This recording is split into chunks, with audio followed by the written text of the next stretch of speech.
Welcome back to the Doghouse podcast. My name's Connor. I'm joined by Jimbo, Austin, and JJ. Welcome to season 2, boys. How are you guys feeling? JJ, why don't you start us off? How are you feeling about the new season?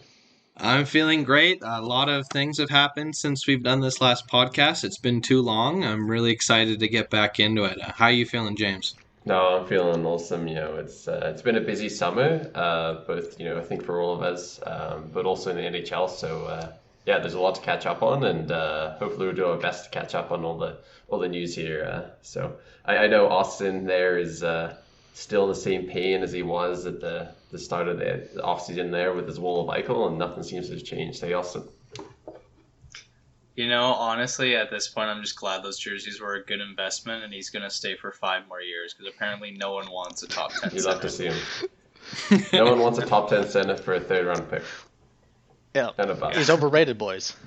Yeah, he's overrated. I'd much rather have like Carson Soucy for half the price. Exactly.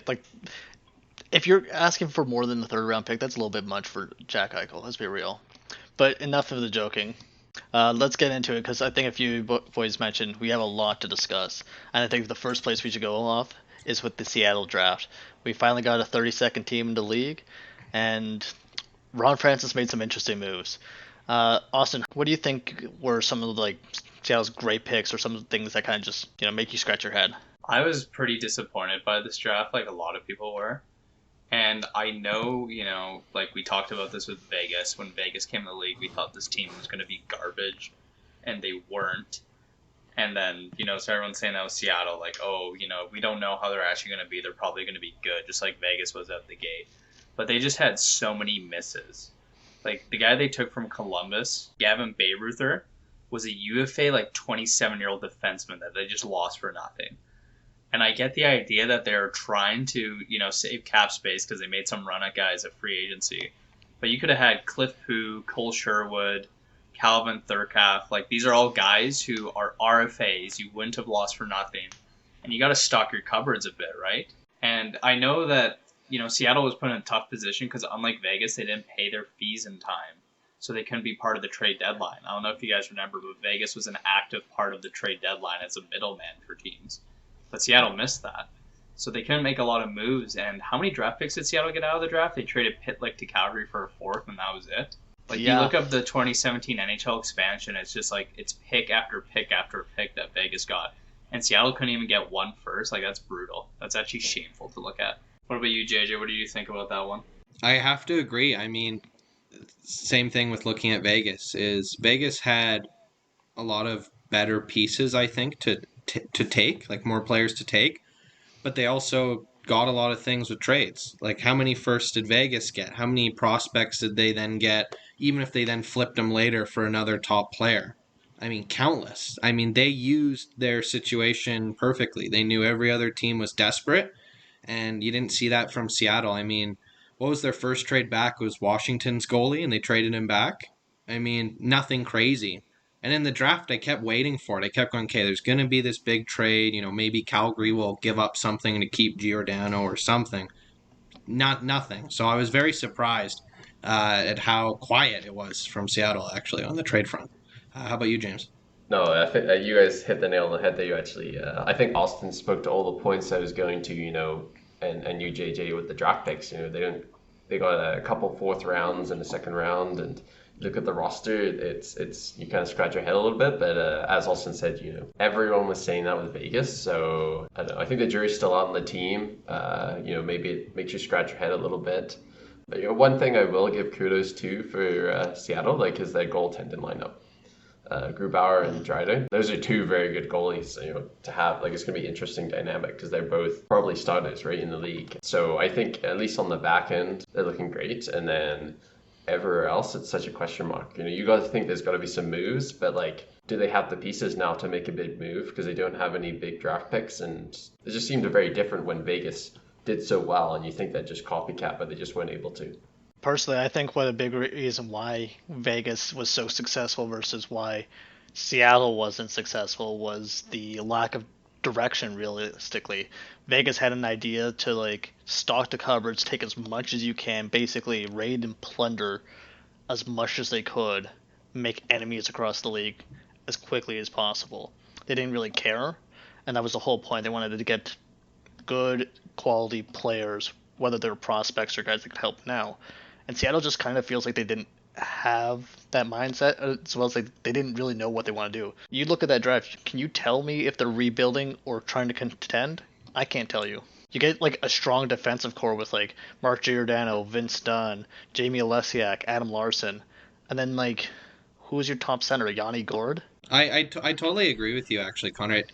When I look at this team, I almost feel like they went, let's get a semi-compatible team, just throw them in, hope for some Vegas magic where no one believed in the team and they make the playoffs and do well, but it doesn't look like that team. It looks like a team that might push into the playoffs, but could easily completely fall out and trade everything off within the year. But I feel like they let a lot of bigger trades go by when they had the chance.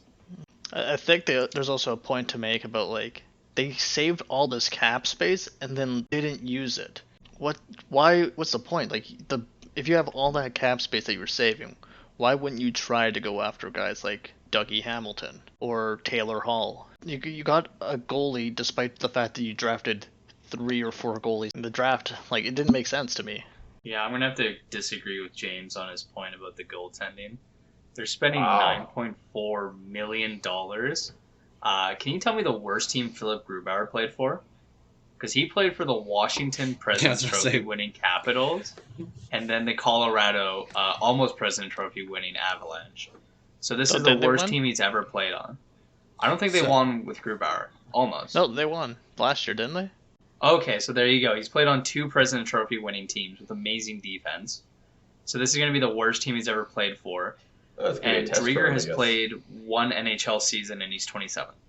And I'm fine with that. Like, I like giving young goalies a chance, even though he's 27, and I like Grubauer a lot. But 9.4 for that kind of unproven record is a bit ridiculous to me, especially when you look at their forward weaknesses. To James's credit though, they do have a solid defense. Like their top 4 is solid defensively. Oh, 100%. I like their defense a lot, and it's ridiculously big. I think they have like one guy that's below 6'2". Like, this defense is going to be monster. I did want to bring this up earlier. I might have brought it up in a different podcast, actually, because I had Grubauer in my fantasy pool this year. And he'd always win games, and his save percentage would be super high, but he never faced too many shots. And the games he did, sometimes he shut him out, sometimes he didn't. So it will definitely be interesting to see if he can keep up to that form, or if he was sheltered in Washington and Colorado. But I do like Grubauer, so I'm still going to stick with James. I think it's good goaltending, but we'll see how it plays out for them in Seattle. You want a goalie that's good at getting pelted by shots and not having defense in front of them. Freddie Anderson was on the market. They could have gone True. for the true GOAT. And I think he came in at a cheaper number, but I still think the Seattle team's going to make the playoffs by like a mile. There was an even bigger goalie on the market, even though not a free agent, Darcy Kemper. He constantly got peppered. Yeah, but for the price Colorado paid, no chance. True, yeah, I guess you had to give up a first. And a prospect. Connor Timmins is a really good prospect. True, and a prospect. Quickly, just before we move into the draft, because I do think we should, I want your guys' one pick of a player that you thought Vegas or Seattle should have taken. Who's the one player that you thought, absolutely, that's someone they missed on? I believe that they absolutely should have taken Carey Price. I know it's a huge contract, and I know he's old, but you get that big name brand goalie. Like, it's a marketable point, as well as if you're going to try to push for the playoffs, which you absolutely fucking can in the Pacific, it is a shit division, right? Carey Price has demonstrated he's a playoff warrior, and if you got a good defense, you could easily have done this. Like, I just don't see the value in Cal Fleury. Like, he's just kind of middling, never really relevant kind of prospect. That's fair. That was a tough one if they were going to get him, right? I mean, he's so expensive for such a long time. I think I agree with you, Connor. I thought they were going to take him. Like, honestly, not just for the skill, but also for the marketing and just having that big name and the jersey sales and really starting to build a foundation in the city. Because you look at the roster right now, I mean, who's their big name, right? Mark Giordano? Or... Yeah, that's it, really it. I'll just see Austin shaking his head, so... It's got a lot to Yeah, say. let's spend 16 million on goaltending instead of 9. I'm not saying you have to do that, but like you keep Vanacek, you don't have to take Drieger, and you don't have to get Grubauer either. So your two main points for taking prices, you want to have someone who will sell jerseys and bring fans in, and you want someone who's an all-star, like a really good player. It can steal the games in the playoffs, and he absolutely can. What if I told you that there was an all-star that's cheaper? The most highly touted NHL all-star of all time. Danny Heatley? He's retired. For only 2.2 million, Terrible. Zemus Girgensons was available. The most voted all-star of all time. That's 2 million fans straight from Latvia, and he could have been on their first-line center. I have no idea why they didn't take him. He played first-line center in Buffalo the year we tanked for McDavid. He knows how to play center. He's a goddamn good center. The Latvian locomotive would have fit in perfectly there. And I love the pick of Will Borgen from Buffalo. I was really high on him. But he's at the age where he has to make it to the NHL now or he's just never going to play. And with the amount of good defensemen in front of him, it just kind of felt like a waste of a pick. Jage, what you got? I'm just going to stick with Arizona, the team I know. I was really surprised they didn't take Christian Fischer. I mean, this guy, when he was drafted, had a lot more potential than I think people think of him now.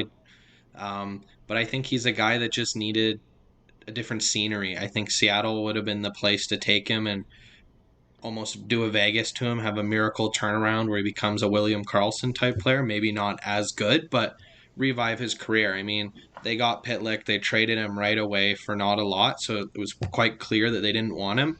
And Fisher's cap's only $1 million, so they easily could have buried him or sent him away if they needed to. But I just think he could have easily proven that he could have played there and maybe changed his career around. So that's why I was a little surprised they didn't take him. Let's move on to the NHL Draft. How about we start off with our amateur scouting expert, Austin Daw. Yeah, it was a really exciting draft to watch. Like, I know a lot of people were kind of talking about this draft being a dud. It really isn't. Like, it's definitely not as good as previous ones. We kind of got spoiled with the 2018 draft and the 2020 draft were both knockout home run drafts, and 2015-16 are getting a bit up there in time. But like, there are a lot of quality players, and I think there's going to be a lot of steals in this draft, just because kids are going to get more opportunities to play. A lot of them didn't get the chance, specifically OHL kids. A lot of them didn't get to play this year.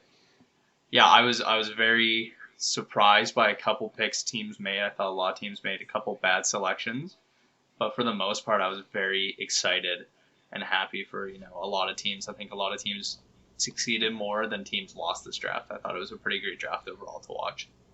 I think we can all agree that the biggest loser of this draft is Montreal, just without any research into it or anything. I mean, talk about a low move. I mean, the guy even said, "Don't draft me," and you take him with your first pick in the first round. I mean, that is just shameful. It's bad when you have a statement prepared to justify the pick you made. Like, you got to reevaluate yourself at that point. And then they go and sign Hoffman in the offseason. I'm surprised they didn't sign D'Angelo too, man. Completely. Locker room. And I mean, they could have learned from Arizona. Arizona tried doing that not too long ago and ended up not signing the guy and apologizing. So that there was already a perfect example from not that long ago of why they shouldn't have done that, and they went and did it anyway, and I'm beyond disappointed with Montreal for that. Yeah, and even in the Arizona case, like, I obviously heavily critiqued Arizona when they did it, but the difference with Arizona was that was their fourth round selection. They lost a bunch to a Taylor Hall trade, and then they lost the rest of their picks to cheating. So the mindset with the trade there was that they wanted to get the highest skill guy. The reason why the kid was still there was because of the allegations, but he was a second round talent. So from Arizona's point of view, they were getting the best talented guy they could get in a crappy year. It's not at all okay, but I understand their logic. The Canadiens, he wasn't the best kid on the board still. There was 20 other kids I would have taken before that guy, before the allegations. And just like his attitude and everything, like absolutely, like, if we want to talk, losers of the draft, we can talk about, how Edmonton really misfired, how Detroit might have stumbled a bit, but end of the day, loser by far is Montreal. Montreal's absolutely the biggest loser, but let's talk about some of those other losers, because I think one loser that I think a lot of people forget about is Ottawa fumbling their 13th overall pick or something like that. 10th The overall. Tyler. 10th. Oh yeah, 10th overall, right? Sorry, Tyler Boucher. Like, I get the idea of like, if you like a guy, you take him where your pick is. You don't trade down and risk losing him. You know, Buffalo did that, taking Isaac Rosen 14th overall when he might have been available in the 20s. But Tyler Boucher wasn't projected to go until like the 4th or 5th round, and they took him 10th overall. Yeah, I can give you one example of, and it's the exact same example because I have seen this as a Flames fan. Mark Jankowski. You don't take the guy you like. You gotta look where he is everywhere else, too. That's important. That pick there, just brutal. He's a slow skating power forward with not a high ceiling for skill, and he has injury problems. He only played 5 games this year in a league that was open all year round. Like, this has just been a brutal selection by Ottawa. And if you look at their entire draft too, like, the Senators just kept missing. Like, every guy they drafted was like 3 or 4 rounds above where they probably were going to go had they not taken them. So I just think definitely like biggest losers of the draft, the Ottawa Senators by a mile. Didn't the Ottawa GM just get an extension? He did, He yeah. just got an extension. Look at that. Great job. Ottawa, like before they blew it up, were one of the best scouting teams in the league. They were so good for late round hits, you know, Mark Stone and all that. There's been a change in their scouting, and it's really shown. Like, that was just a brutal pick. Another one that I really want to highlight is Edmonton trading. I believe they traded down. And the 20th pick. Did, yeah. Yeah, they traded the 20th to 22nd, and the 20th pick was used to take Jesper Wallstedt, who is going to be like the next greatest Swedish goalie of all time. I was going to ask you about that because I remember when we were watching it, I'm not super familiar with a lot of the names, but you were kind of surprised how low he went in the draft. Yeah, so I had him in my mock draft going 6th overall. Yeah. Oh, Like, wow. this kid, last year, before his draft year, when he was 16, was playing in the SHL, which is the Swedish hockey league. Like, that never happens. That's crazy good. And he was putting up good numbers. Like, this guy, there's been 3 years in a row where a goalie's been drafted in the first round. Last year it was Askarov. The year before it was Spencer Knight. By a mile, Wallstedt's the best of the 3. Like, he's just such a good, technical, smart, sound goalie. And I was surprised he fell so far. I'm kind of disgusted he fell that far. But the fact that Edmonton traded down not to take him, like, can any of you guys name me Edmonton's top goalie prospect right now? Mike They Smith. don't need a Smith. prospect. He They does only not got Mike age. Smith. Exactly. You have Mike Smith, you don't need prospects because he's going to play till the end of time. Like, He this will would have die been the before he perfect stops. pick. Spencer Knight played, 2 years after his draft year. Like, it would have been perfect to have Wallstedt come in right when McDavid's in the middle of his prime, get those young pieces and build the dynasty, but they blew it. And they traded down to take Xavier Bourgault, who's a good player, but he's no Jesper Wallstedt. Yeah, that was a pretty big fumble. Yeah, I would say Edmonton, Montreal, Ottawa, biggest losers of the draft. In terms of winners, it's pretty close. I'm probably gonna, Buffalo pulls ahead just because they had it first overall, and they drafted a lot of good guys in the later rounds. Carolina wins every year. Carolina is one of the craziest scouted teams, and just looking at it, like, for first round wins, probably Arizona taking Gunther at 9th. That's a huge win. Gave up a lot to get him. So he better be pretty good because the Arizona Coyotes gave up pretty much everything they had for him. So Oh, and Winnipeg, And you still too. won that trade. true. We'll see. Winnipeg We'll getting see. Chaz Lucius 18th overall, and then with their next pick getting Nikita Chibrikov 50th, that's probably the winner of the draft. Them That's pretty or Buffalo. Those are 2 huge prospects where they took them. Hey, so before we get into the next segment here, I know I'm skipping ahead about a year into the next draft in 2022, but I just want to have a quick discussion on Arizona Coyotes. Like, how the hell? I'm just looking at their draft picks for 2022. They got 5 in round 2, 3 in round 1, and then just like a bunch in 2024. Also, like, JJ, as an Arizona expert, you gotta You got to give us a debrief here. What's coming out the line? I mean, Bill Armstrong came in and the message is clear. It was a fire sale. I mean, the entire team was pretty much traded. Big names like OEL, Connor Garland, Christian Dvorak's now been traded as well. Darcy Kemper. I mean, the whole team's basically just been gutted. It's clear that they're going for a rebuild, and they just sold everything and got as much value as they can.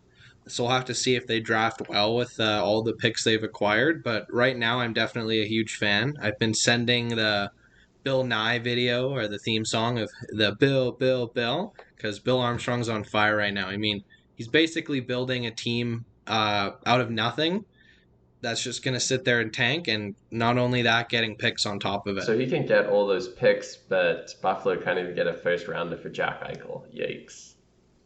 It is weird. It does show you, like, when teams sour on a player, how quickly some are willing to get rid of him. I mean, Philadelphia, they traded Gossespear and immediately went and acquired what's that Buffalo defender? Oh my gosh, Rasmus Ristolainen.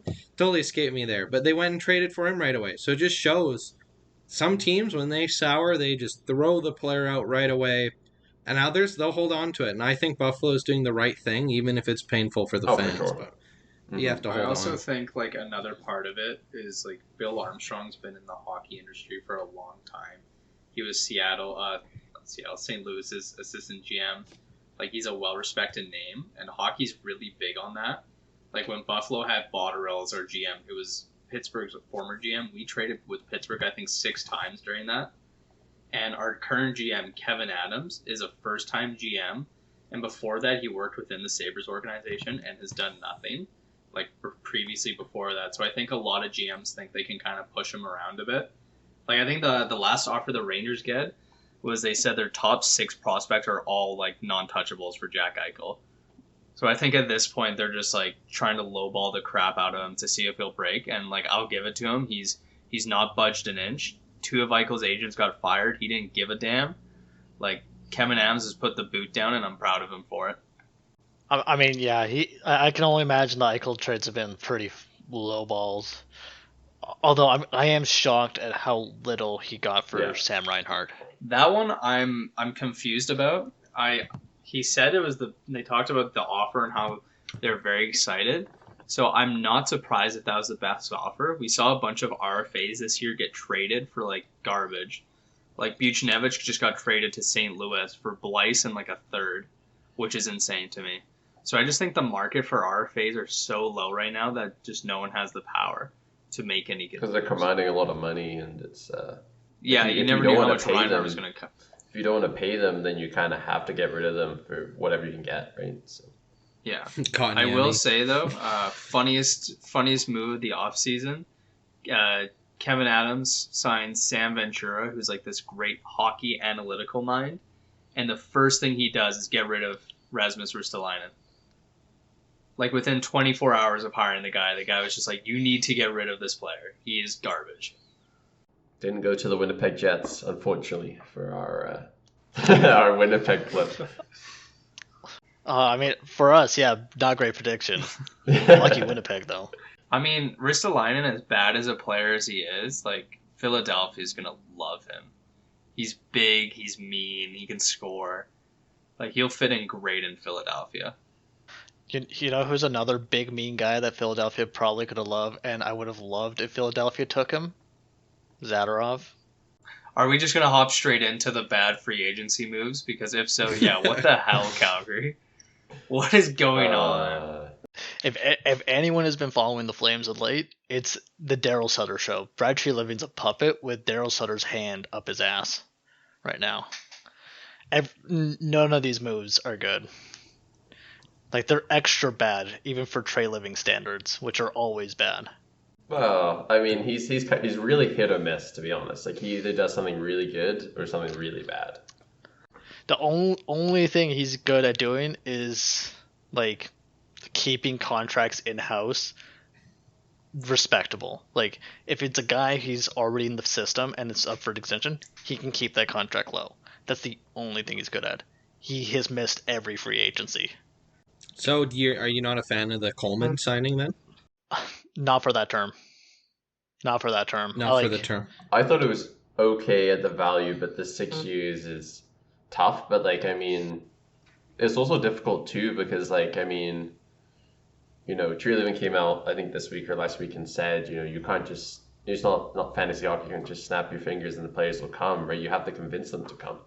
And I think that's something that's been a really big struggle in Calgary and probably just in the Canadian market in general, if you're not Toronto, to get players to want to come. And I feel like that's the point we've gone to, is that you have to give them a good lump sum, and you have to guarantee it for probably longer than you like for them to even come, right? And so it's probably, it's probably going to bite, the final couple of years here, but I guess they'll just deal with that down the road. It's a future GM problem, probably not Brad's problem, right? When it becomes an issue, in all realisticness. So I think I agree with you, Connor, that like I think that 6 years was a lot, and I didn't like it, but like Yeah. at the end of the day, like his hands are kind of tied. Like he didn't have a whole ton going on for him this off season. That was his biggest signing, and the rest has kind of been pretty mediocre at best, like pretty low key or Like- bad. But like, maybe it's just a factor of the players just aren't interested, and nothing's going to change that. I mean, I don't think that's always true, but I think there's also the mentality that the Flames don't want to do that if it's like a big name guy. The Flames don't want to do that if it's a guy like Dougie Hamilton, for instance. But they would bend over backwards for some gritty veteran leadership. Like there's zero, like it doesn't make any sense why Eric Goodbranson would get anything more than a PTO, and yet he gets almost $2 million.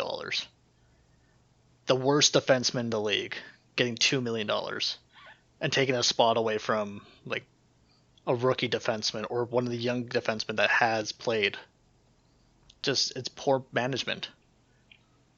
I do agree with James's point, though. Like, Alan Walsh, the agent, said it perfectly. If any player has a no trade list, like a modified one where you can put, only 7 teams you can put to not get traded to, it's every Canadian team. Like, players hate playing in Canada.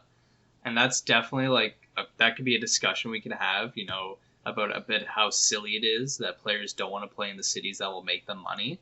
And that's for sure something we can tackle. But unfortunately, it's the reality of the league right now. And I think Calgary has to kind of bend around that just to make it work. Doesn't excuse some of the signings, but It doesn't make them as much money though sometimes too, right? Because the tax rules here are different than signing like Florida or in Texas where there's no state tax, and they can have a lower cap hit but make way more money. no, absolutely. But, you see players talk about they don't want to play in big markets. Yeah, with the fans are passionate. sponsorships and stuff like that. Yeah, I gotcha. And it's just so strange to me. Like, you'll never see an NBA star not want to go to the number one fan base and the number one team. Like, this seems like an only hockey thing. Like, the NHL would be happy if all 32 teams were in Florida and no fans came to any game. They would just be so happy for that. Yeah, it's kind of weird, hey? I do want to bring up a point that I'll ask the Flames fans. Don't want to drive the knife in a bit too much. But who would you rather have on your team? Eric Goodbranson, Blake Coleman, and who's the other guy you just signed? Nikita Zadorov, or Jack Eichel and $500,000 in cap space? Jack Eichel. Jack Eichel can miss the next 2 seasons rehabbing his injury, and I'd still take that. I don't know. That's a tough, bit though. nuts. And what are you giving up too for Jack Eichel as The well? That's only a whole good other part in that discussion. is Coleman, and that's the only thing. Literally, the 2 defensemen in that trade, or the 2 defensemen in that idea, are negative values on the ice. They are literally hurting your team. Oh yeah, and I know watching a lot of the games, there's nothing worse, when this happens every single year, every single game it seems for the Calgary Flames, where there's like 5 unnecessary penalties in the third period, and then they lose the game because of it, right? And that's not gonna help. But like I understand your point, Austin. Like the Eichel is a big cap hit, right? And like so they're signing more guys at less money, but at the same time they're taking up a roster spot that maybe someone else could take, a younger prospect. Right? That's the other side that I think, do you really want to put on these guys that are going to be potentially a negative on the ice? Like, I was reading the comments when they announced the Goodbranson signing, and it was pretty bad. So Yeah, I've never seen like Flames Twitter instantly all turn like that. Like usually it's like maybe like a 50-50 split, but I couldn't think of one Flames fan that was just like, "Oh yeah, that was a good signing." Every one of them was upset.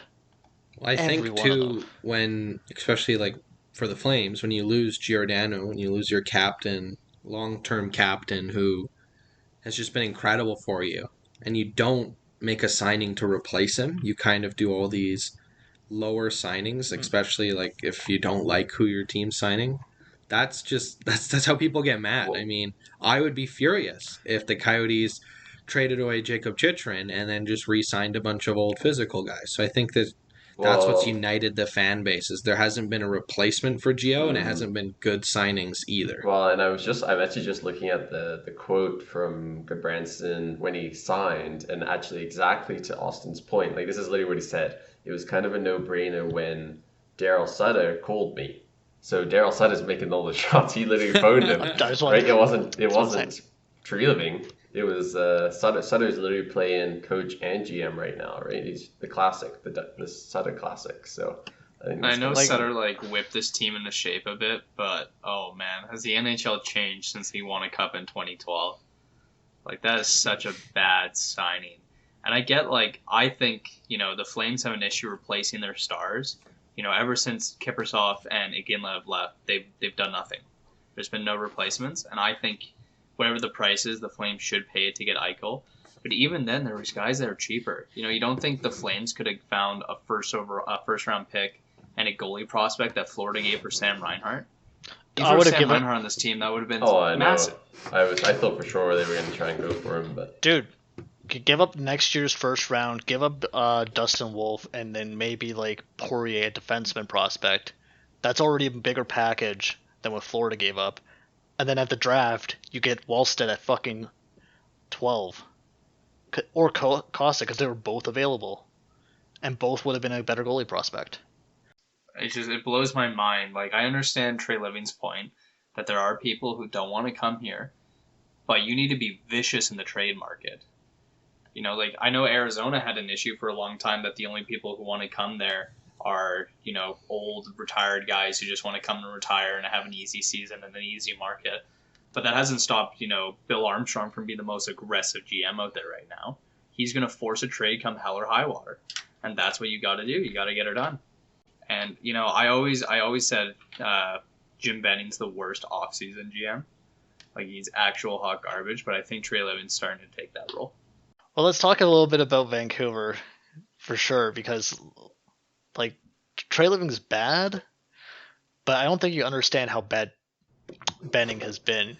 All those bad contracts he signed and that were his Achilles heel, he got rid of them a year away from their expiry to take on the exact same amount of cap in less players for a guy who's probably not going to rebound, to be honest.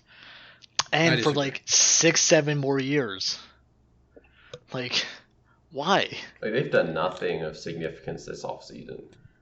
Vancouver. I personally disagree. I mean, Connor Garland is one of the most underrated players in the league. No one watches him when he played in Arizona, and the guy can score. And not only that, he's tiny, but he isn't afraid to go anywhere. And when he does, he's aggressive. I've seen him knock guys over way bigger than him. And he gets knocked down, especially because he's smaller, but he always gets back up and is not afraid to go back in. I think he is one of the underrated part of that trade. Everyone's so focused on OEL because of the contract. Will he bounce back? Which they should be, but I think they're letting Connor Garland's talent slide under the radar there because that was a good pickup as well. And I personally believe OEL will bounce back. Maybe not to when he was in his young 20s, mid-20s prime, but he's been playing in Arizona with Ilya Lyubushkin in the last 3-4 years. And that's a sit-at-home, park-the-bus Russian defenseman with no offensive skill whatsoever on an Arizona team that was playing defensive hockey. So just going to a team like the Canucks, which is a bit more offense-orientated, I think that will all automatically help him bounce back. We'll see if it's worth $7.2 million a year, but I'm sorry, a bit more offensively motivated. Vancouver doesn't know what defense is. There's only one more team that doesn't know what defense is, and they're also in Western Canada. That's But Toronto. Oh, okay, disagree. uh, I'd say Toronto, no, but I guess Toronto's changed over the last couple of years. They've Toronto started is to the bring No, in but, defensemen. like- defensively this year. who's OEL going to play with come the start of the season? Because last time I checked, the big ticket dogs in Vancouver. Well, are yeah. not Well, I signed. mean, he wouldn't play with Hughes anyway because they're both left defensemen. But Benning said at one point he wanted to play OEL ahead of Quinn Hughes, so we'll see how long that lasts for and if that even happens. But it would either be OEL and Tyler Myers, or they'd put Tyler Myers back with Quinn Hughes and do like Hamonic or some other shutdown guy like Ilya Lavushkinin, so OEL gets no help. Hey, even maybe why not Luke Shen? They used to play together back in Arizona, so there I you kind go. of forgot they still had to sign those two guys with $10 million. I think they have 13 once Ferlin goes on Oh, LTIR, okay. but it's I not a forgot. lot. Yeah, okay, Freeland's still around, It's isn't he? not a lot. Mm. Yeah, but both of them are going to be more than 7. Yeah, let's say somehow Arizona by miracle or Canucks by miracle get Hughes and Pedersen under that. They need big season from these other guys just to survive, and then you have to sign them after like Oli Ulevi, Jack Rathbone, and Brock Besser all RFAs after this year. So you're out of a bit of cap crunch now, and then you're getting into an even bigger one. I think that was kind of like a plan with Garland. Is Garland's going to come in? He's a right winger who can score. Vancouver's, at least the office, like the head office, has always seemed to be sour on Brock Besser, and they were always trying to get rid of him. So I would not be surprised if this year or end of this year we see Brock Besser traded for a defenseman and Connor Garland step in or replace him. Which I Connor would be very Garland's sad about. he's a hell of a player. I just think, we always talk about Toronto treating like their Stanley Cup winners way too soon. Vancouver's even farther behind. They have this really good young core, but they're not there yet, and they should be, building in the draft. And now they're already trading to be buyers. Like Dylan Gunther's just going to be a better Connor Garland when he makes the NHL. And you gave him up to take Garland, who's good, but he's older, and Ekman Larson, who's ancient. Like I just feel like Vancouver's trying to jump the gun a little bit. Ancient. He's only 30, dude. He's only 30. He plays like he's 40. Have you seen him skate recently? Very harsh. I feel like you have to kind of do that with every team though. Like when you make the Stanley Cup semifinal, and especially Game 7, and you barely lose, and your goalie stands on his head, and the player should have scored, especially on that 5-minute power play against Vegas. You just have that taste in your mouth, and as a GM, you can't go backwards because then that's when everyone starts questioning you as a GM. So I think once you've tasted that, I mean, I remember Ottawa. Ottawa would always just go, yeah, we were 1 goal away. We were 1 goal away from the finals, even when they were completely falling apart. And I think pretty much every GM would do the same thing. Well, you have to, or otherwise you're out of a job. Let's be real. Yeah, and You can't that's what I convince your think. fan base like, oh yeah, we were close, but like, you know what? Time for a rebuild. No fan base is gonna wait, especially on the Canadian market. And especially when like these Canadian market teams haven't been good, and they finally have a good season, and then it's back to the drawing board. No Canadian fan base would allow that. And Jim Benning already every year his job's in question by the fans. So, but yeah, we'll see how these moves play off. I think OEL will surprise people. Potentially, but like I don't think Jim Benning's capable of being fired. To be honest, I think he's You don't think the unfireable at this Aquilini's will point. fire? The moves he's made. There's No. no pressure on Jim Benning, and he still makes the wrong decisions. I No disagree. excuses. There's lots of pressure. Lots of pressure from the fans, but like, it's not the fans that get to decide the GM. Let's be real. It's the Yeah, but owners, and the owners are even not with making that move. the owners, I think now he's kind of made like his last huge trade to be like it's this or it's not happening. So I think if Vancouver doesn't make the playoffs this year, he'd be fired. And if not, then the owners need to get their heads checked. We talk a little bit about Vancouver's goaltending. Like, what is going on there? Like, Yeah, I know how much Austin likes unproven young goaltenders. I actually like this duo. I Oh, really like wow. Halak, and Demko's pretty good.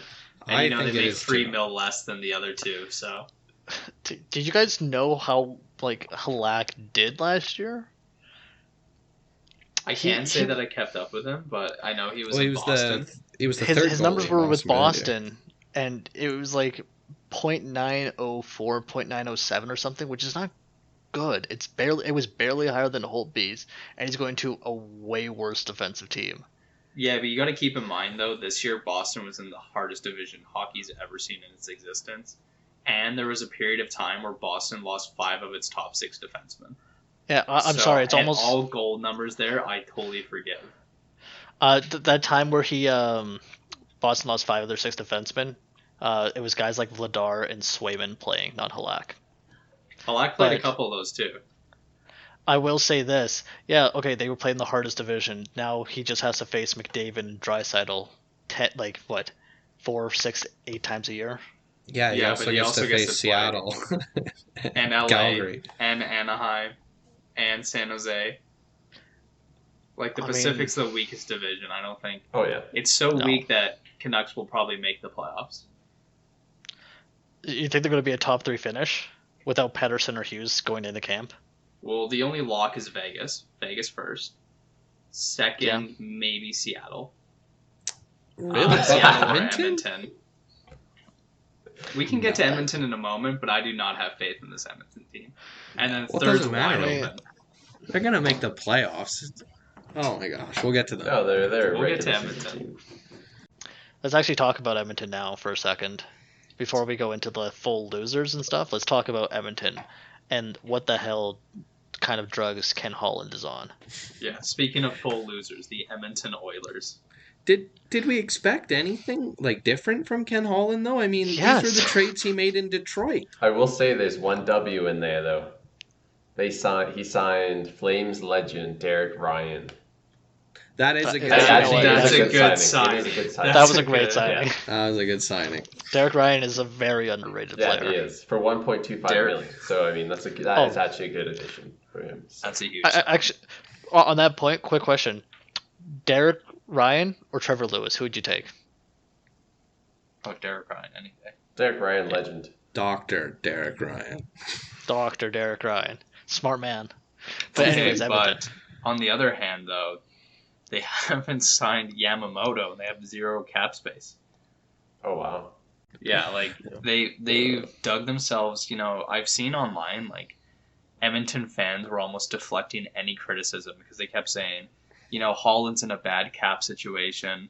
Just wait to see what he does when he finally gets the cap space. Just you wait. And then this offseason, he got the cap space and he signed Zach Hyman till the end of time. Darnell Nurse. And got Duncan Keith and Darnell Nurse. I think they'll have nice. some cap from Clefbaum. They'll have 4.1 million when he goes on LTR because I don't think he's playing again this year. Yeah, they get 4.1 if he doesn't play, but then if Clefbaum doesn't play, that's a huge hole in your defense. That right? is a huge hole. That's a huge hole, but Edmonton's also over, so it doesn't give you $4 million in cap. It gives you like maybe 2. Which they could use to get Yamamoto signed to like a bridge deal. But your top 4 is going to be Darnell Nurse, Duncan Keith, Tyson Barrie, Cody Ceci. Yeah, and they commit. Cody Ceci had a better year this year, but they definitely committed long term to a guy who has not been so great on multiple teams, and then kind of just had a breakout year Playing with a good Pittsburgh team. playing with a good coach. team, and now they've kind of locked themselves in with him. So hopefully for him, he plays well. I mean, and they do still have Chris Russell, shot blocking legend. That's probably a 6th defenseman this year, so they re-signed him. Tyson Barrie also got $4.5 million for getting secondary assists by giving the puck to either McDavid or I was Draisaitl. really surprised. I didn't think they would re-sign him. I You did. don't I know didn't think Ken he'd Holland's get that gonna sign much. him. I didn't think he'd get that much, but speaking of that much, doesn't kick in this year. But Darnell Nurse's Yeah. contract, that That one, $9.2 million.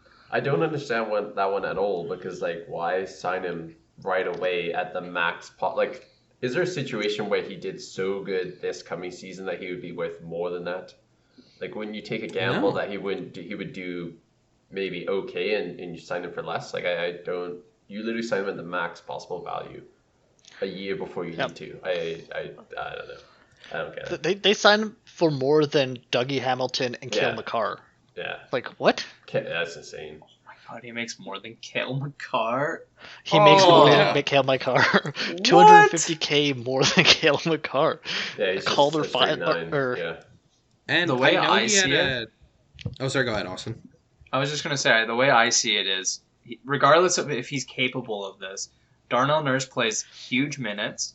He's big and mean, and he can put up points with McDavid. So I think Holland saw him and went, "Oh, he will be my Lidstrom. I need to lock this down right now." I just don't see Lidstrom that. was good And defensively. he's not that, but that's what he sees. He goes, "This will be my Lidstrom. I'm gonna give him my money now." And I'm not saying for a second he's a bad player, because he's not. No, he's a good not, player. but- He had a No, really he's- good year, and in the playoffs you could see that, like, just how much of a warrior he was, playing all those minutes and playing quite well for a lot of it. But he's not worth that amount of money. And whenever you overpay a player, the fans always turn on them. I mean, look at Louis Eriksson and Okposo, all these other players. When they get James signed Neal. to too much, James Neal even. Skinner. They just Interesting. the fans Interesting. You turn say on them. Okposo before Jeff Skinner. I know. That one's it hurts too much. I didn't want to. Jeff Skinner I didn't went want from you the to start most crying. loved man in Buffalo to the most hated in like a matter of months. It got like, so bad, the hate is that people now like Okposo again. But like, what I mean is, like, they just, if he continued playing as well as he played this year for every single year of that contract, I still don't think it's worth it. I still think it's an overpayment by even a little bit if he plays that well. If he doesn't have a good year, completely falls off or whatever, then this contract looks even worse than it already does. So I think there's just way too much risk and not enough reward for that contract. It really this is not Duncan Keith's fault, or I guess sorry, not Duncan Keith. This is not Darnell Nurse's fault by any stretch of the meaning. No. If you're getting that Secure the contract, bag.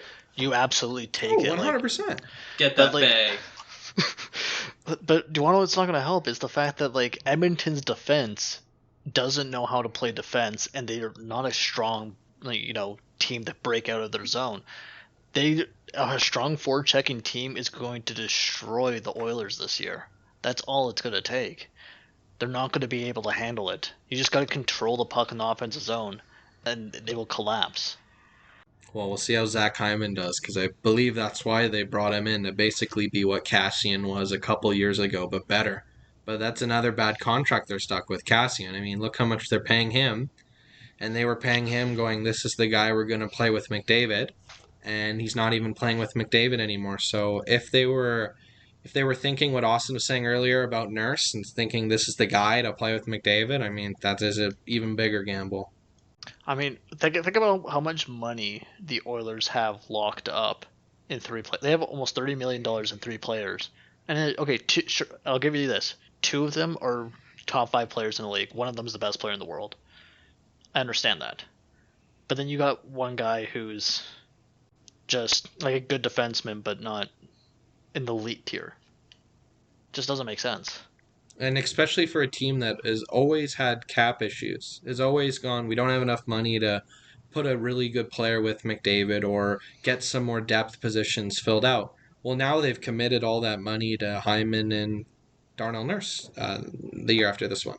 So even when Duncan Keith comes off in 2 years, which is 5.5 million, which is a lot, well, now you still have Seth Jones's contract and you still have Hyman's, and that's a lot of money that could be used for more depth, which I don't think they have great depth on their team at all, or another star. And when you mismanage like that, it really hurts your team. Not Seth So I feel Jones, bad for but him he's sometimes. literally in the same situation. That was such Exactly. a flub. And I wonder, we always talk about narratives, the 2016 offseason, where we saw all these older, not as good guys get overpaid. Are we going to look back at this year and go, holy crap, did we overpay every single defenseman? Like, it's not counting Jones and Nurse because their contracts don't kick until next year.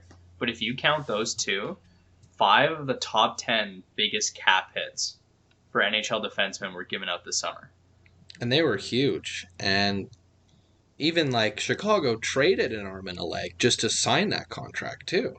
Chicago basically gave up 3 first-round picks to put themselves in cap hell to contend with a team that is nowhere near another cup run.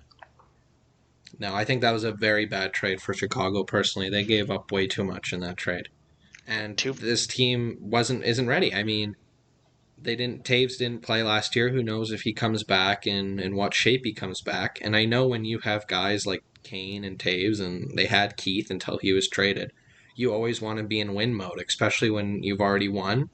It's hard to say goodbye when you're the champions, but they almost committed to that a couple years ago, and now it seems like they've completely thrown that idea out the window. They don't want to tank any longer, and they want to win with these guys. Where I think they got to make their mind up, and right now it looks like they have. They've committed to being good, but I don't know if they were there yet, and I think they've given up too much. They've definitely given up too much. Like, here, let me just read out what they gave up. They gave up Adam Boqvist, a top-notch defenseman who's very young. The 12th overall pick this year, a second round pick this year as well, as including next year's 2022 first round pick. Like, that is huge. And you only got Jones in a sixth back. Oh, and the first round, and the last pick in the first round, but that is... It's not enough, and you're giving way too much up. That could have been used if those draft picks were used properly, and Boqvist, I mean, their team would have probably been in better shape in a year or two, and not been in cap hell, and still would have been in that build/compete mode. Where now they've totally committed and they've given up so many things that can help them grow. If they have a bad year next year, and that first is a higher first, it's going to look terrible. It's going to look even worse than it already does. Especially when I would say, won the Duncan Keith trade to Edmonton. So they started off doing well, and then they just immediately replaced a high defensive cap with more. Yeah, they really fumbled that. But I do want to go back to Edmonton for a quick second. Like, why did Edmonton say they were going to sign Larson, but never actually sign him? Because Seattle had an offer on the table. No, this is prior to Seattle's offer. They could have signed him at any point, couldn't they not have? Prior to the roster freeze. Yeah, he probably dogged them, though. Probably told him. I imagine he told them he was going to sign, but was actually taking offers onto the table. I don't know. I feel like he's been I don't think this is a Tavares situation. I feel like because he came over in that Hall trade, the fans have never really gotten behind him because you lost this fantastic player in a one-sided trade. I mean, Adam Larson's a good defenseman, but he's not a Taylor Hall, especially back in the day. And I just think when fan bases, I was talking about this earlier, with bad contracts, it's very similar with bad trades. Fans just cannot get behind that player, and whenever they make a mistake, it's like they made 100. And I just think the management didn't want to deal with that anymore. For worse, in my opinion. I think he's a good defenseman, but they definitely should have done something for Seattle not to take him, because their defense is looking a bit rough. It's looking really rough. Couldn't get, honestly, any worse. I do want to ask the panel, though, in terms of some of the, like, we've been talking a lot on, like, some of the bad moves being made this offseason. What are some great moves you think that were made by teams this offseason? Whether it's extension, Boston Bruins, in my opinion. Sorry to cut you off there, Connor. Allmark was like a big one, I think, on the list that we talked about last year, or I guess this year, but at the end of the season. You know, what was he going to do? Because we knew he was going to take offers and he was going to try free agency. Buffalo just couldn't keep him, and I think he said he was thinking of staying. I think it's pretty clear how well he managed to perform on such a bad team that I think that's a huge signing for Boston, especially when Rask is getting old, right? You need a replacement for him, and I think that's exactly what they needed. Kind of a proven guy that looks like a very good potential. So, yeah. I couldn't agree more. Great signing by Boston, the Allmark trade. Just as well as gives Swayman time to develop behind a goalie who's really one of the top-notch goalies currently in the league. Austin shakes his head. Crap. So much Austin's not a fan. I'm a fan for that move for Boston. That's why it hurts so much. Like $5 million too. like a dark horse for the 4 years. Vezina Trophy. I said this about Lehner when he left Buffalo. I'm saying this about Allmark. They're Vezina caliber goalies. They just never play for a good team. And Lehner got that recommendation his first year out of Buffalo. I can see it again happening this time with Allmark, and that will break my heart.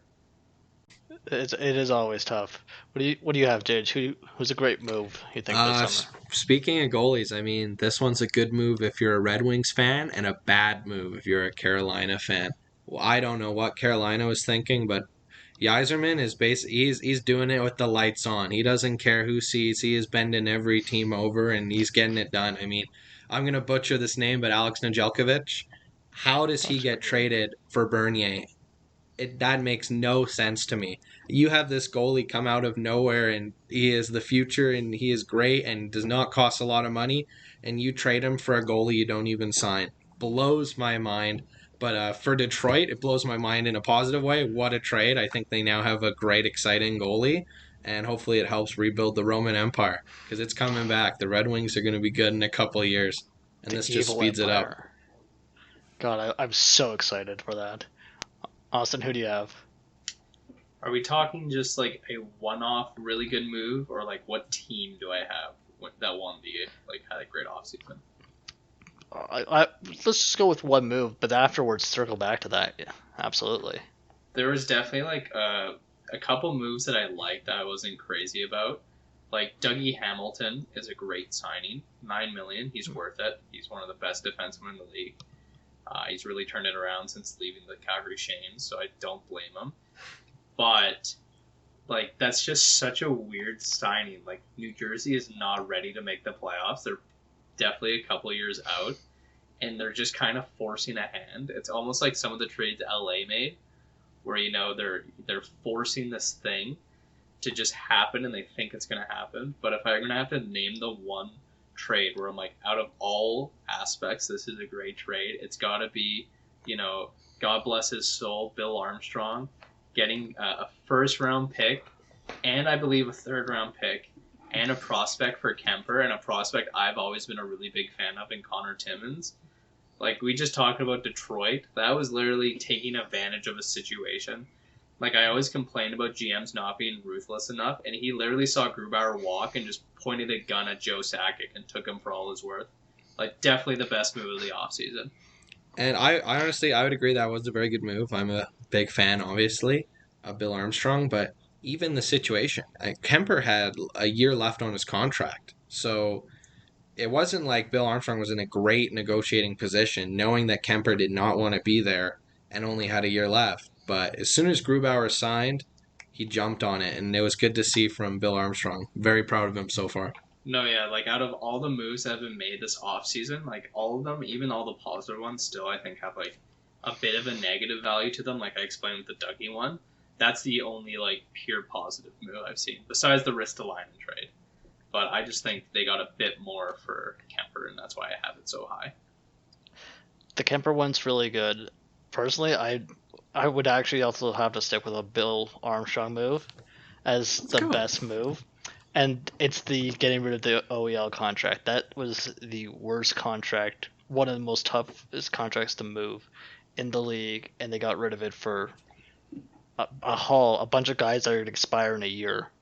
And this year's first round, and I think more first round picks too? I don't think first. A second round pick next year. But you got Dylan Guenther from that first round pick, who's an absolute stud, and I think will be better than Connor Garland. Arizona committed to the tank, and this move was just beautiful. Just an absolute fleecing of Vancouver. Now I wish I said Christian Dvorak and stayed on the Armstrong train. I mean, that was also a pretty good fleece. The only contention I have with Armstrong right now is blowing it up is the easiest part of any rebuild. Mm-hmm. It's just now you have to hit these picks. But I'm not going to lie, if you look at their cap space, they only have 1, 2, 3 forwards signed past next year, and then one of them expires after that year. I think he's going to make the run of a lifetime for Austin Matthews. Oh, that's always been the plan. I think we're going to see the first $14 million contract. That's not the max, is it? There is no max in the NHL. It's not like the NBA where there's max. No, you can offer anyone anything. Just no one does it. There is a cap max. When McDavid signed his, it was 14 million was the cap max. Oh, yeah, you're right. There is. It's stupid high though. We're not going to get that close to it. What is it? For this season, it was 16.3 million. Oh, I mean Sam Bennett. Oh, he just signed to that. We could have got there. James, did you say your trade? Did you say it at the beginning or? Yeah, okay, Boston. Sorry. Allmark. Yeah. Allmark. Right. That's the best move. Total right. Buffalo missing on that one. Austin crying. I should have rub it in back. Again. He might go back now for Sam Bennett. Now that you've mentioned it. Yeah, now that Sam Bennett's been brought up in the podcast, there's no going back. What did he sign? 4 or something?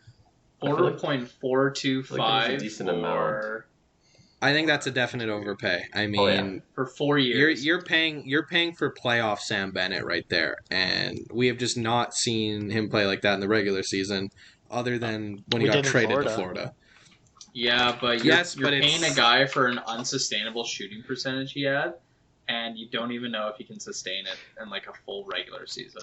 Mm-hmm. Fourth overall pick can definitely sustain that. So many teams do that where they pay off 1 year, and I don't think it ever, or less than 1 year, and I don't think it usually ever pays off. I mean, look at Jeff Skinner. That was a whole year, and he hasn't been the same.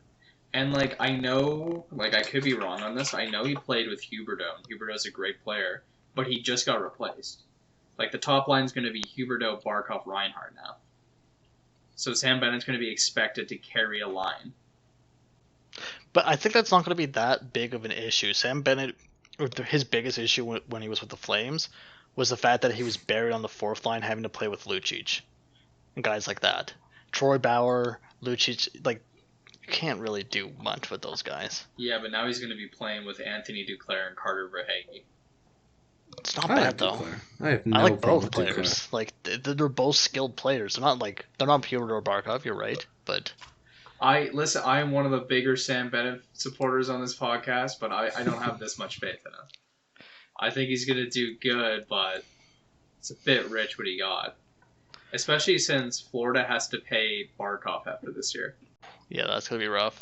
And hopefully those 5.9 mil, mamma mia. Hopefully the ESPN and TNT deals help.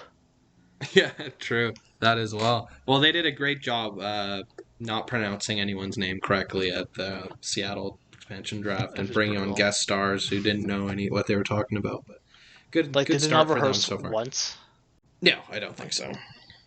And with how hard it is to get a true number one center, do you think next year, with Laine on RFA, do you think Columbus takes a run at Barkov to get Laine his center? Oh, absolutely. Why not? They're all finished, the GM and the player. Columbus doesn't have anything to lose. They don't have major contracts except for the Voracek one now. You just have to convince Barkov to go from Florida to Columbus. That would be the big thing. Yeah, as well as go from a team that's contending. It came out very clear, Kekalainen thinks Laine's the building block for Columbus, but he wants to get him a center. Because the only center they have is Domi, who's not really a center. And Sillinger's too young. He just got drafted. He's going to be a year Johnson's or too 3. young. So if your first line is Voracek, Laine, Barkov, that's pretty good. And I know that's a bit armchair GM-y, but I could definitely see him making a run like that. I don't know if he can make a run with that. Look at how much he gave to Werenski. Yeah, so he has $10 million in cap, and he loses 5.3 off Max Domi next year. So just throw $15 million at Barkov. It's a bit much, but definitely. When you're the GM of the team in Columbus, Ohio, you got to be a bit much to get guys to come. You could throw 11. Give him Panarin money. I think Barkov's going to command more than Panarin. Probably. A good player to see how similar it would be, sort of, is Kaprizov Kaprizov. I mean, look at his negotiations with Minnesota right now. I mean, they're talking 8-9+ million to sign a guy who had one good year. Especially teams where they're not in a huge market, where the most desirable city to live in. You have to overpay for players. So if they want Barkov, they're going to be coughing up a lot of money, and they're going to have to really sell it to him, this Finnish dream. Because look at Caprill. I mean, that's a lot of money, and he's only had 1 year, and he was fantastic. But it I just think shows that teams the have to stickler overpay. with Kirill and with all these new young guys, no one wants to do the 8 years anymore. Everyone's signing like 5 or 6 years, like walking themselves to free agency, which is good for the players, but obviously not good for the teams. And I think Kirill said he only wants to sign like a 1 year contract because he's a UFA after that.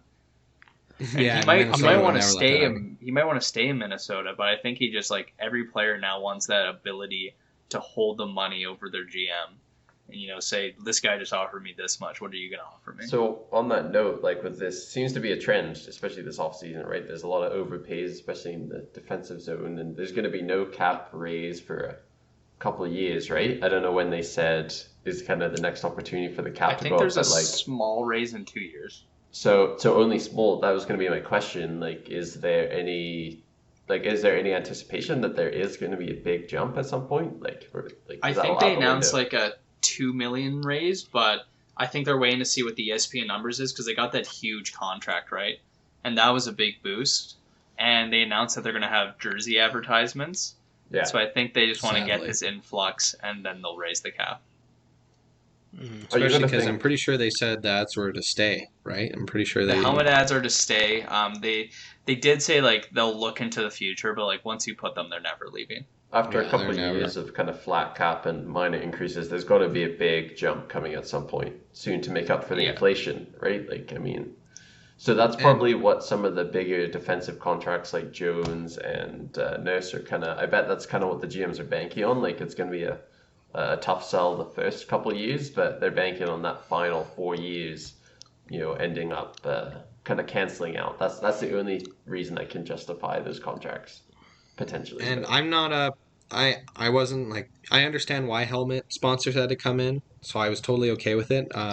If they do keep them forever, I understand things happen, but please just NHL make them make color rules about it because it's crazy when you see the Canucks with red on their helmet or Toronto with red or some other team with this big green logo. It looks bad. It looks really bad. So please, Totally agree. if a team sponsors you, make it so it matches your uniform because that's the one thing I care about.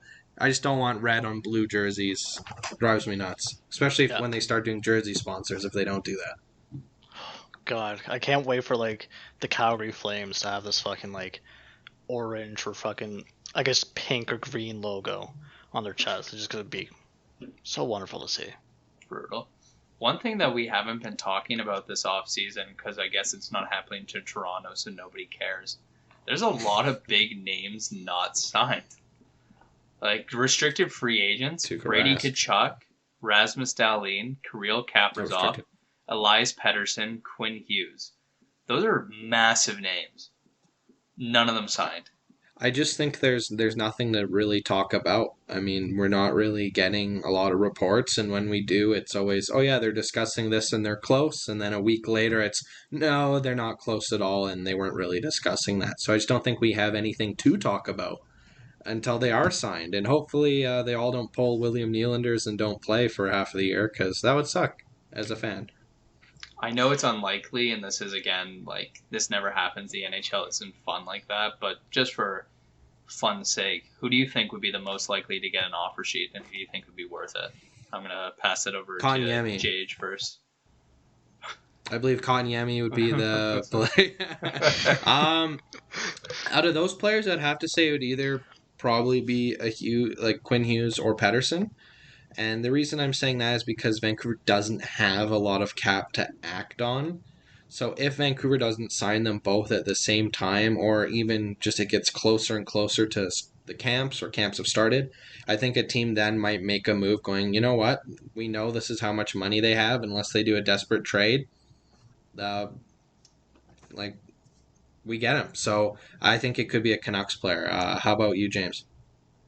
Yeah, I'm just kind of thinking from JJ's like logic, like yeah, Brady Tkachuk would be a very wanted player a lot of teams, but they're fine with cap. Like there's going to be no issues there, and I think when you look at the actual situation behind the whole team and the cap space, you have to look at Vancouver, and maybe Minnesota, right? But I think he's more than willing to go play in another league, depending on what the offer would be, right, for him to actually accept it. So I think there's a lot of leverage in Capri's hands. So yeah, no, I agree with JJ there. I think for sure it's going to come from Vancouver. When you look at the situation, their hands are tied, and then maybe next year it becomes that situation comes into play in Edmonton, right, or something like that. So Connor, you got anybody you think? Yeah, I mean, of all the players that are RFAs that are most likely to be signed, I think a team would probably have to address a big need, and that would be like a number one center. So Pettersson, to me, it seems like the most logical to get an offer sheet, especially because Vancouver can't do Pettersson and Hughes right now. So you could try to poach one, and if you're going to poach one, you go for a number one center, because a number one center is always needed. It's a hard commodity to come by. But if it's not Pettersson, I think it's going to be Kaprizov. Just there's been so many reports, and it just doesn't seem like Minnesota's going to get anywhere or going to even be close to signing him. So if you're looking at that, and the guy on a Minnesota team that was absolute garbage, was almost a point per game in his rookie year, like, why wouldn't you sign him? It's an absolute offensive dynamo. There's no reason not to sign him. That'd be pretty bold. See, you guys aren't thinking about this big brain enough. Yes, Ottawa has the cap, but do you think Eugene Melnick's going to pay somebody $10 million? No. Well, I mean, a team would have to come out and offer Brady $10 million for a long time, and also Brady is seen as a leader in that room. If you offer Brady Tkachuk $10.2 million, all you have to give up is 2 first-round picks, a second, and a third. So, and you also then have to have that Tkachuk. cap. Yes, so there's a couple teams, and there's only a couple teams. If you actually go on Cap Friendly, you can see what teams have those picks to offer. Arizona, Buffalo, Dallas, Detroit, Minnesota, Montreal, Nashville, New Jersey, Ottawa, and Seattle could all do it. And most of the teams have the cap space. They have the cap space, but I don't think any of those teams are in a strong enough position where they're willing to get rid of 2 first-round draft picks when they don't know how good their team's going to be. You don't think New Jersey could take a swing at that after just signing Dougie?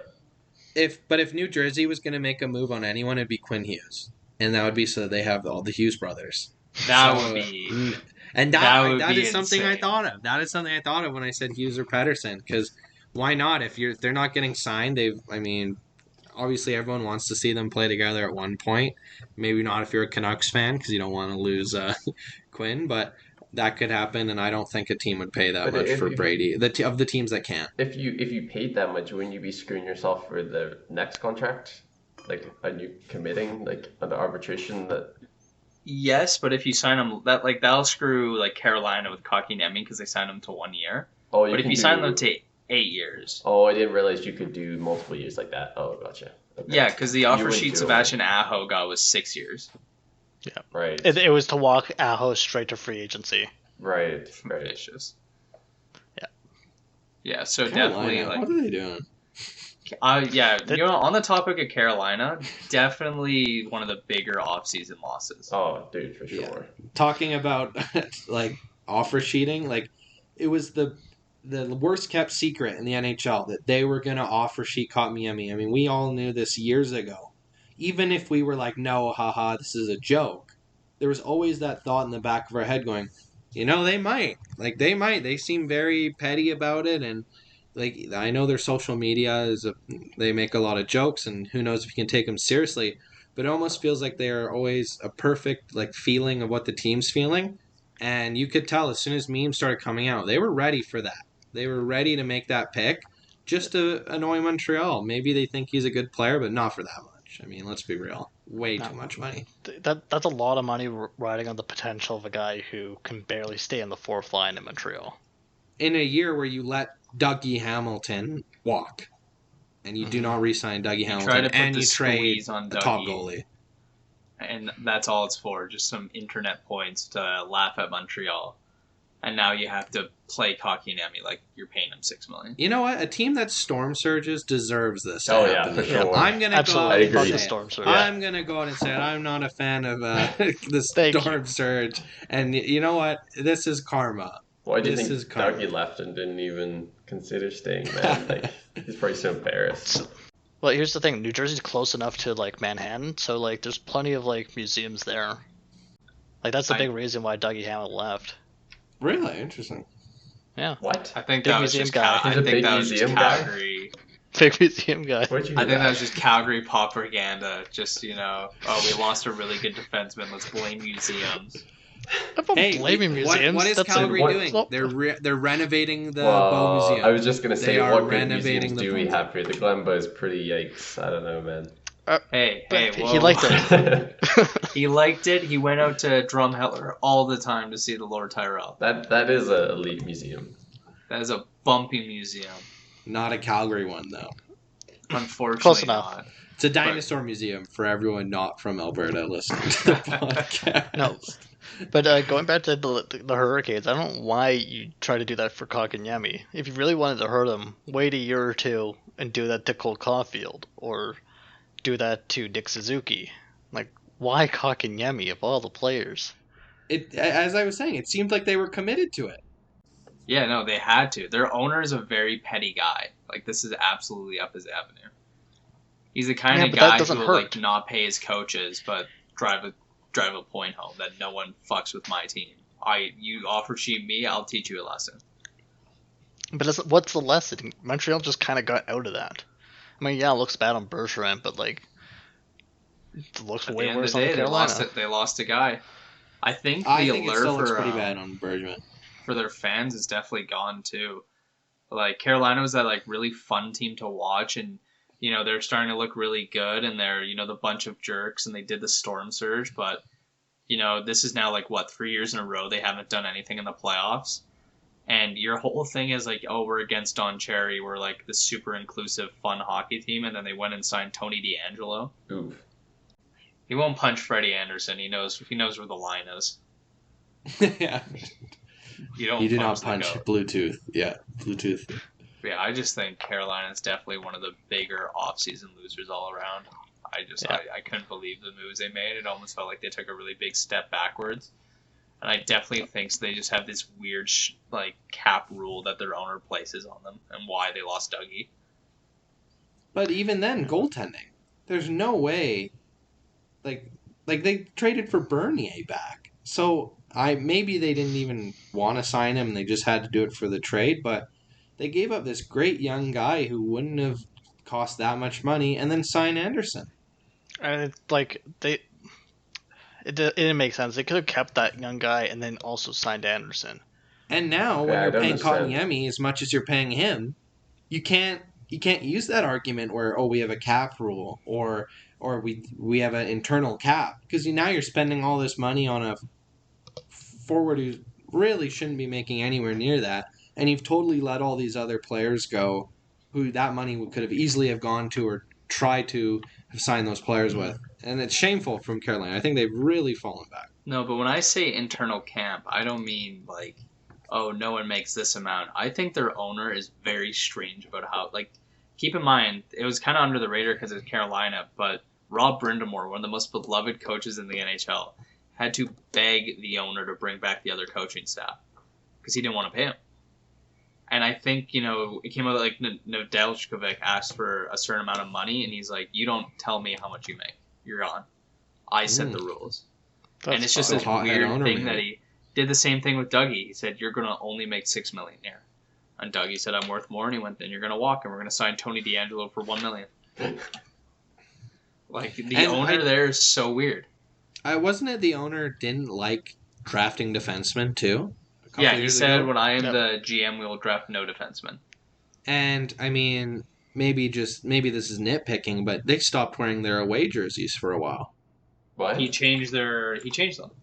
What happened? Well, he changed them, but before that, they would wear their home jerseys to random places. Kinda He weird. didn't like the away jerseys, so they wouldn't wear them even on the road. So yeah, I remember watching them play. I can't remember if it was Montreal or the Flames, and Carolina was wearing red. It was very I weird. think I might have remembered that too. It was weird. Yeah.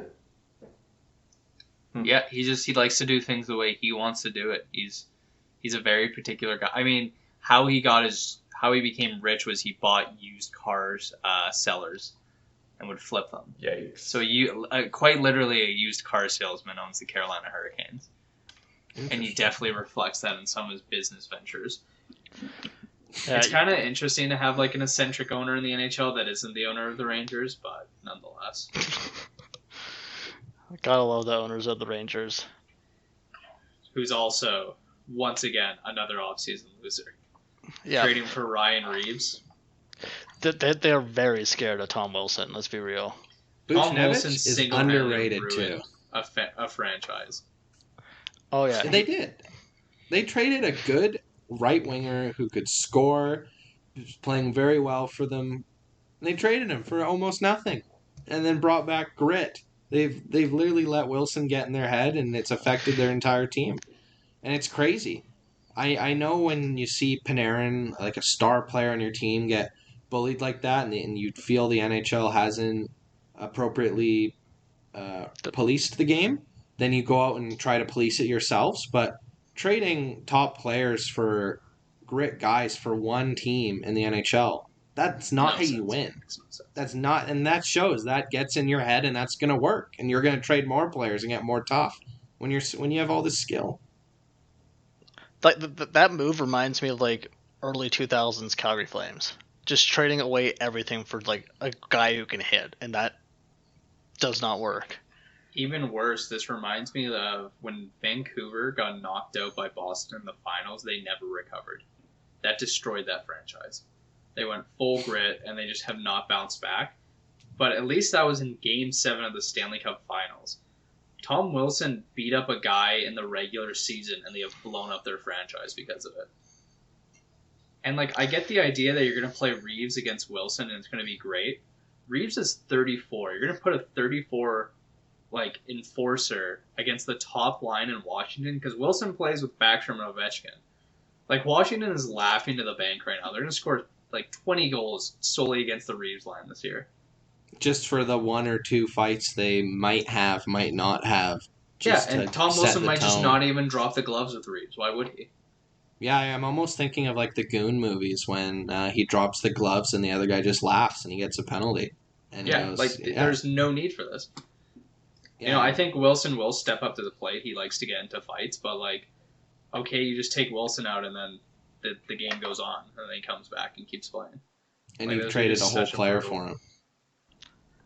And it just shows how inept the ownership of the Rangers is. They fired a great GM, and they brought in a former Sabre as their new GM, and he's just totally tearing it apart now. Lack of direction. Wow, a Sabres player just destroying the direction of a hockey team. Wow. Hey, it's usually not the players; it's just often the GMs. Anytime the word Sabres and GM get near each other, it just results in a bad franchise. Let's be real. There is a bigger name that we haven't. I think we might have just briefly discussed it way earlier on, but Voracek and Cam Atkinson were traded. So how does everyone feel about that trade? Why? I actually really like it. For who and why? For both. Like Cam Atkinson's just a pure goal scorer, but he's kind of struggled to find his game under the defensive system in Columbus. And then when you add Line A, you just replace Cam Atkinson. Like, why do you need Atkinson there? Whereas Philly doesn't really have that goal scorer. Like, they have Farabee who's going to be good, but they don't have that second guy. So you got a great goal scorer. He's not, he's on the older side and he makes a bit too much money, but he's not making too much, and Cam Atkinson's still solid. Whereas Columbus got a really good playmaker, and yeah, Voracek's way overpaid, but Columbus isn't going to be good for a couple years anyways. Like, I just really like that trade. That was a happy trade to see. I enjoyed it for everybody. Everybody won. Oh, big double thumbs up all around for Austin. I felt like Columbus probably. I thought Columbus probably could have done better, to be honest.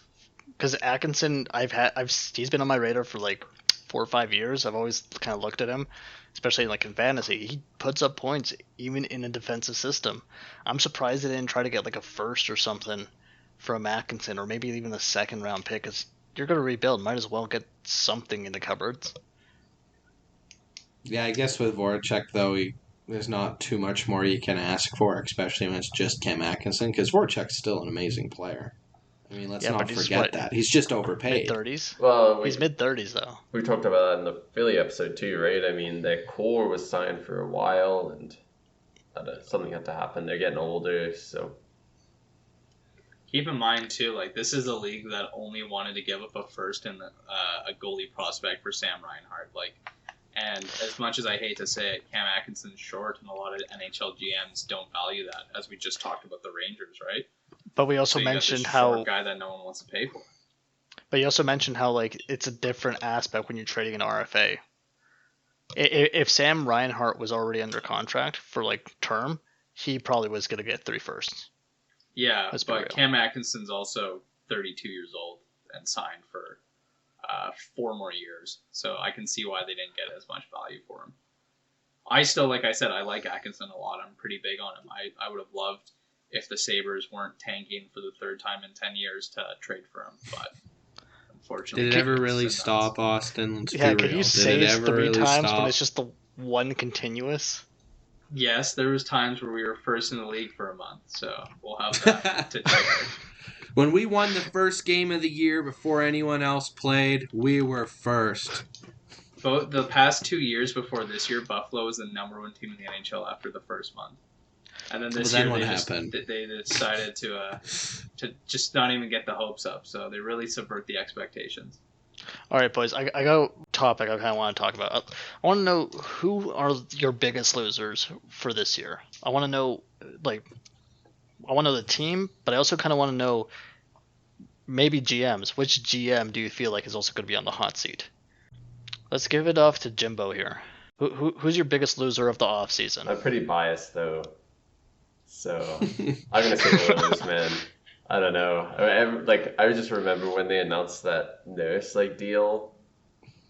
I don't know. I just couldn't believe it, man. Like, you look at how they're already having issues trying to find. They have the best player in the world, but you can't win a playoff round in a series against the Winnipeg Jets. I don't get it, man. So you're already having struggles finding offense somehow. So you go and sign Darnell Nurse for 8 years at $9.25 million. I think that in itself, I don't know, I'm pretty dumbfounded. And yeah, they added a couple guys, but it's nothing that to me screams game-changing contenders. I don't know, maybe I'm sure a lot of GMs are putting this off as a COVID year last year, right? And I'm sure they'll do fine in the regular season, but it's not it looks like a lineup that's locked up for way too long. That's just not going to progress any further in anytime soon. That's fair. I can see that. No, I completely agree. Because, I don't think the test lies for the Oilers in the regular season. It lies in how they can do in the playoffs. And you need a strong defensive team in the playoffs, for one, and solid goaltending. And they don't have that. But I'm also going to give L's to the Calgary Flames for reasons we talked about before, is that there was a clear need to shake up the core and nothing's changed. It's the same mediocreness, maybe even less mediocre, less good than previous years. So I don't know how the expectations can be any higher. We're on this trend, right, where you make playoffs, you miss. Well, we're on trend to make the playoffs this year, but I don't know if that's happening, man. That's definitely not happening. But you look at the roster moves, there's no way this team makes. Well, I guess you're in the Pacific where anything can happen right now, but it's a bad team. The top 6 is fine, but that's it. That's the thing. The top 6 has to perform, and that's what I don't worry. That's what he's banking on, But who knows? I don't know. I'm not worried about them performing the play or the regular season, but I'm worried about the defense just getting hemmed in. Yeah, that is true. Although I don't know. I was fine with Giordano going personally, right? I think he was getting pretty old, and yes, he was a pretty good presence, in the locker room and stuff. But on the ice, I think it was time for a change. But like you guys said before, there's no one to replace it, so it hasn't gotten better. So would you have paid a first round pick to keep Gio as opposed to having Zadorov and Goodbranson? That's a good question. I still don't think I would have, to be honest. Like next year is a pretty deep draft, right? I think, especially the way the season might be looking up for the Calgary Flames, potentially not making the playoffs and doing that well. If the top players, the top six, doesn't perform again, I think that's going to be a very valuable pick. So and for Giordano, who's going to retire in a couple of years, he's no longer the Norris kind of caliber goalie or defenseman he was. So I still think that's the move. I don't think you give up a first. There's not a chance I give up a first for Gio. I'll give up maybe a third, but like nothing more. I'd do a his second. age, I think, mostly. And at the same time, he was the captain, but like he was never, I don't know, like he was never seen as such a leadership figure and importance to the team and the city as Joe McGinley, right? And that's a tough one to follow, I know, but I just didn't feel there was the same sadness to see him go. Like no one was really, there was a bit of sadness, but like I don't know. That's just my personal opinion, but like because he could still return. There's still time for him to be traded back. He could still back. come back next year, right? They could still sign for them next year, right, for a cheap deal. That'd be fine. So those are my picks. So what about you, JH? What is your biggest loser coming up that you predict? For me, I was gonna say Carolina, but I think we've already kind of touched them. We've gone over them a lot. So I'm gonna just switch it over to Chicago. I mean, look at the moves they made, some of the contracts they signed. We actually didn't even bring up Marc-Andre Fleury being traded there for nothing, which was a great move. But I think they've committed too quickly to winning now when I don't think they were there. And even if they have a really good year this year with Fleury in the net and everything goes well, Taves comes back, they make the playoffs, I think they've basically just destroyed all the good work they've done in their rebuild only for a couple years of glory, and I don't even see them as a team that could win. So I just think they've hurt themselves too much, and that's why I don't think they've done very well, and they're a loser. they're the ultimate losers. How about you, Connor? Man, if I was to go the biggest loser, I'd probably have to go Canucks. And it's hard to say that, given that it's almost a three-way tie between all the Canadian teams in the Pacific for how bad has been a bad Canadian offseason, yeah. In the Pacific. Oh no, yeah.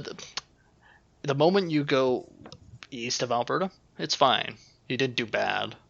The moment like Alberta and BC just brutal. None of the teams could do a right move at all during the off season. But I think it's the locking up so much cap with OEL when you already have struggling defensemen on your team, and then also having no cap space to sign Pettersson and Hughes for the upcoming season. That to me is just such poor mismanagement by the Canucks. And to me, that's why ultimately they are the biggest loser for this offseason, just ahead of Calgary and Edmonton, though. I disagree, but I'll let you have your opinion. Fair enough. I mean, I'm not huge on Quinn Hughes. I think he's a liability on the ice if he's not contributing offensively. But wow, yeah. Typical Flames fan. Flames fan. Austin? Looking forward to the season, like talking about who's in the hot seat for a GM and who might be the biggest loser this coming year. I'm kind of stuck between two teams who their GMs are in a similar position, even though the teams aren't. One team that no one's talking about is the Anaheim Ducks. They felt like they've been in a rebuild forever, and we keep getting like because I follow prospects pretty heavily, and they talk about like this guy for Anaheim is going to be so good, and like I always love their draft picks, and they just come in, they don't do anything. Like Troy Terry, Max Jones, Sam Steele, they all just kind of flubbed, and it's like it feels like they're stuck in the mud and they're just sputtering their wheels. And like granted, Zegras is going to be amazing, and I'm really big on Drysdale, and I think those two are going to be special players, but they kind of feel like a team with no direction. And with all those Eichel trade rumors and Anaheim really being in on Eichel, which makes no sense because they're nowhere near close to competing and they still need to build up their young guys, it kind of feels like the GM's almost in a hot seat and he kind of wants to make a move out of desperation to save himself. And a team that's just like right in that same position is the Vegas Golden Knights. If Vegas loses in the playoffs again this year, that's 5 straight losses when they were the Cup favorites. Except for, of course, the first year when they just made it by miracle. Like, that's, for a team that's so reactive like Vegas is, that's unacceptable. You think Vegas were Cup favorites over Tampa? Last year, absolutely. 18 million over cap? Second in President's Trophy. Second, but they had the most wins. They're the only team that had 40 wins in a 56-game season. I think they were in a weak division, too, though. I mean, they clearly were the top team They had to play in the their division. Avs, though. They had to play the Avs. Yeah, they had to play the Avs, but there was a lot of weaker teams in that division, like California. Yeah, for sure, but exactly. Vegas Arizona. just added Peter Angelo, and there's a lot of feeling of Tampa might not be able to two-peat it just because teams always have that cup hangover. So Vegas always has this expectation of they need to win the cup or it's bust. And just like I said, I'm almost saying this like Eichel's the hallmark of a GM who's on the hot seat because he's the explosive move to make. I could see like halfway through the year if Vegas isn't looking as good as they should be, they could go insane and try to get Eichel. Because cap doesn't exist for them, right? That's what we always talk about. Cap doesn't exist for them. It really doesn't. They'll shuffle around. They'll send over like Marchessault and some other guy who makes way too much money, and they'll be fine. They'll laugh Send their over way to the Smith bank. with 1 year left, and then Dadonov. That was a big contract for a guy who didn't do incredibly well. I wouldn't even say he didn't have an average season. He had a below average season for his standards, and they paid him $5 million. They're reeking of desperation. Like you can feel the pressure. Fleury didn't do it. Get rid of him. Dadonov, bring him in. Bring in Nolan Patrick. Just do anything. Get us a center. We're struggling at the center spot. Like I can just I feel the pressure from Vegas, and I think their GM's in the hottest seat right now in the NHL. Lauren Brossoit, I will say, was a great signing. I mean, he is no Fleury, obviously, but he's a great backup. He's had a couple great seasons in Winnipeg, and he's had great numbers there. So I actually think that was a good signing by Vegas. But I agree with you. I mentioned it twice, and I just I know we've talked about this to death, but I feel like now it's especially the most important. Jack Eichel, the biggest talk. Do you think at this point, is he going to get traded? And if so, where do you think he's going to go? I'm going to ask Jage. Yes and no. I think he's going to get traded, but I think it's going to be once the season's already started. I think it'll all depend on how Buffalo does. If Buffalo starts off strong out the gate, I think that might encourage them to trade him with his value even higher than before. Where if Buffalo's still not playing well, losing games, I think Buffalo could sit on him until the trade deadline and still see if there's a good enough offer. I'm not sure if any team even has, or is it willing to offer enough to even get him, but if any team, I think it'd be LA making a desperation trade, trying to get back into the fold with Kopitar and Drew Doughty, and they'll probably give up way too much for him. Way too much future, I should say. Way too much future. That's fair. Interesting, James. I think, yeah, obviously eventually he's going to get traded. The big question is when, but I think that when is really determined by what the heck is, still no one knows the situation with his surgery and, what his rehab's going to be. Is he doing the surgery? Is he not? If he does do the surgery, how is he going to look after it? That's still too much of a question mark, and I think that's obviously what's bringing down his value too much. And I think until there's any, I don't know, maybe I'm wrong, Austin, but, I don't think there's any new information that I don't know of about the injury, and not until anything like that is figured out. I think that big unknown is really dragging his value into the ground. So if the GM isn't willing to trade him for pennies on the dollar, I think the only thing that would allow him to be traded is good news to come out about that injury situation, which I don't think there has been yet. Or maybe I'm wrong. I don't know. What is the situation, Austin? Recently, I heard that he is in fact going to be getting a surgery. He is. So I think what the plan is he's going to come into training camp, because he can't just do the surgery and put him on IR. He has to come into training camp, see the doctor. The doctor will say, okay, you can now go get it. I don't know which surgery he's going to get, because there's 2 different surgeries. There's the one that he wants, and there's the more common one. I think he's going to just get the more common one. But it'll have him out till December. Okay, so there's not a chance he gets traded, in my opinion, this year. 2022. Interesting. Okay. Connor. If that's the most recent news, I'm absolutely with James. He's not getting traded this year. If Jack Eichel was going to get traded, it was going to be in the off season where they can get the surgery done so he can make the season started. That obviously hasn't happened, so he's going to miss basically most this year. And no team's going to make the commitment right now to do that. But I mean, if Eichel was to like withhold from playing for the team until he got that surgery, for instance, prior to that news, then I definitely could have seen him getting traded really early. Why would you strap yourself with $10 million of cap when he's not going to be playing half the year? Because you can put that. I guess you're right. I guess you are right. Hold on. Who said Seattle would take Carey Price earlier in this call? I just want to remind everyone of a player making $10 million who might have been hurt getting taken. So just bring that up. Thank you. Yeah, JJ. but that's a little bit different. You're not giving up and you're not subtracting. Yeah, but you don't give up all these future assets. You're giving Jack up $10 Eichel. million of cap. Yeah, you're getting all these things for Eichel, who's signed for 5 more years. I don't think you care whether or not he plays 2 months or not. This is a long-term investment. It's a long-term investment, but I think the teams that really need and will try to make the push for Eichel are going to be the teams that are, they need that center to compete. And I know we talk a lot about like LA and the Rangers or Columbus, but like, why would Eichel want to go from like a rebuilding team to another rebuilding team? I think realistically he wants to go to a team Eichel doesn't have a say. That's why. How can you evaluate future value when you don't know what he's going to look like coming out of the surgery at this point? That's the biggest question, right? I actually want to add to that. My stepdad, he played hockey for Ohio State back in the day in like the cross-checking era, and he got a very similar procedure to the one Eichel wants to get way after his career. And his back, shoulders, and everything, it's a mess. Like, the guy wouldn't be able to play contact hockey after it. So, just from seeing what my stepdad's gone through with that, I would not pay big money for a guy making $10 million, knowing that he wants to get something. And that's why they can't get a first-round pick for the him. Hold-up. So you can't get a first overall or first round.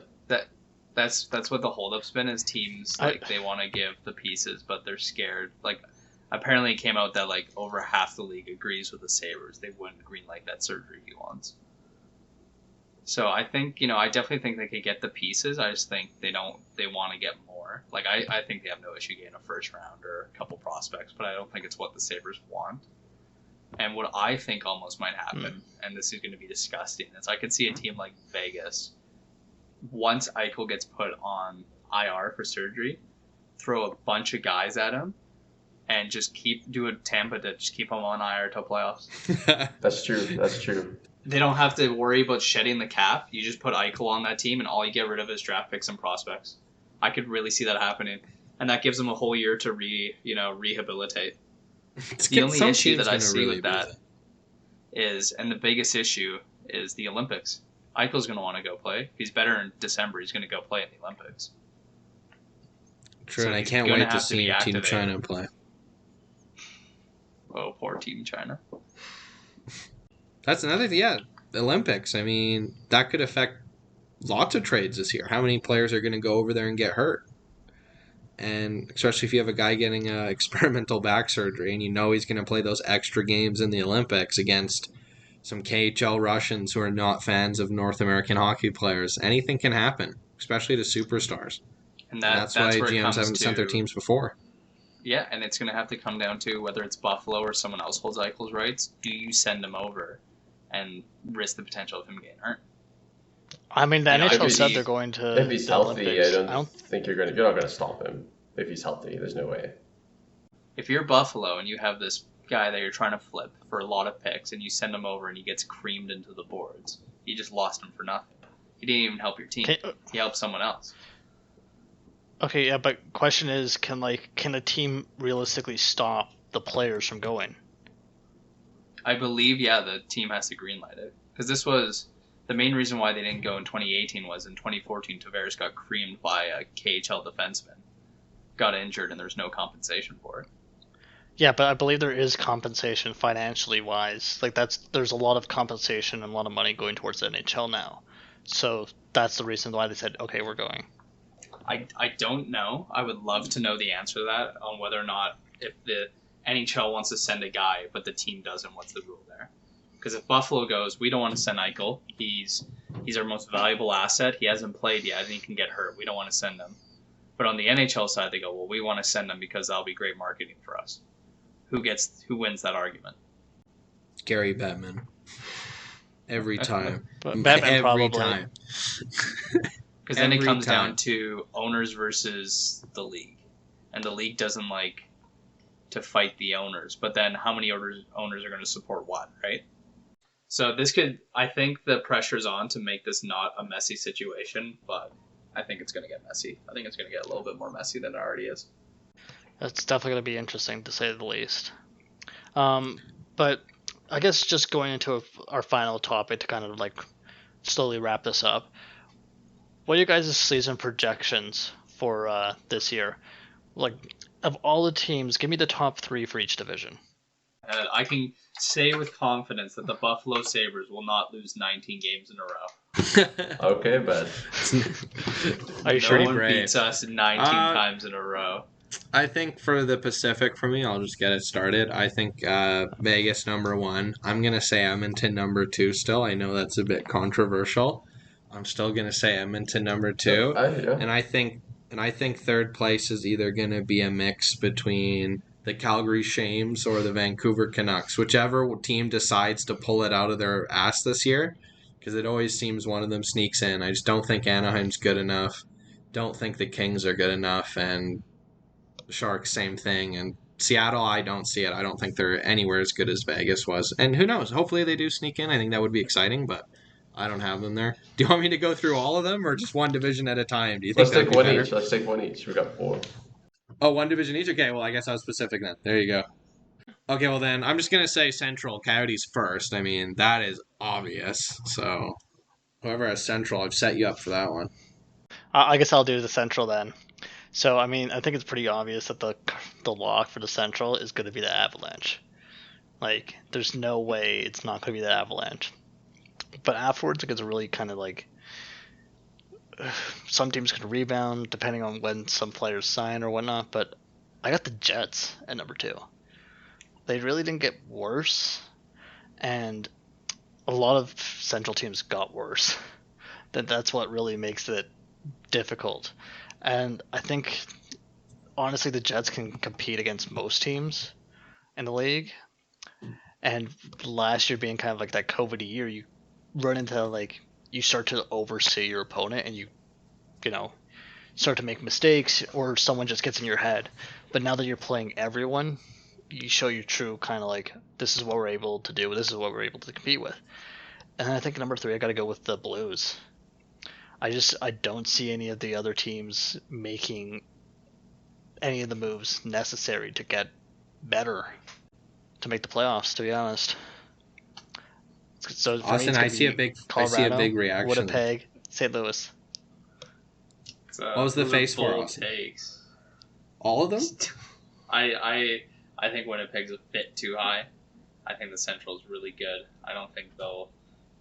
Dallas is looking to be a force again now that they have all their guys healthy. But Bishop might not come back, though.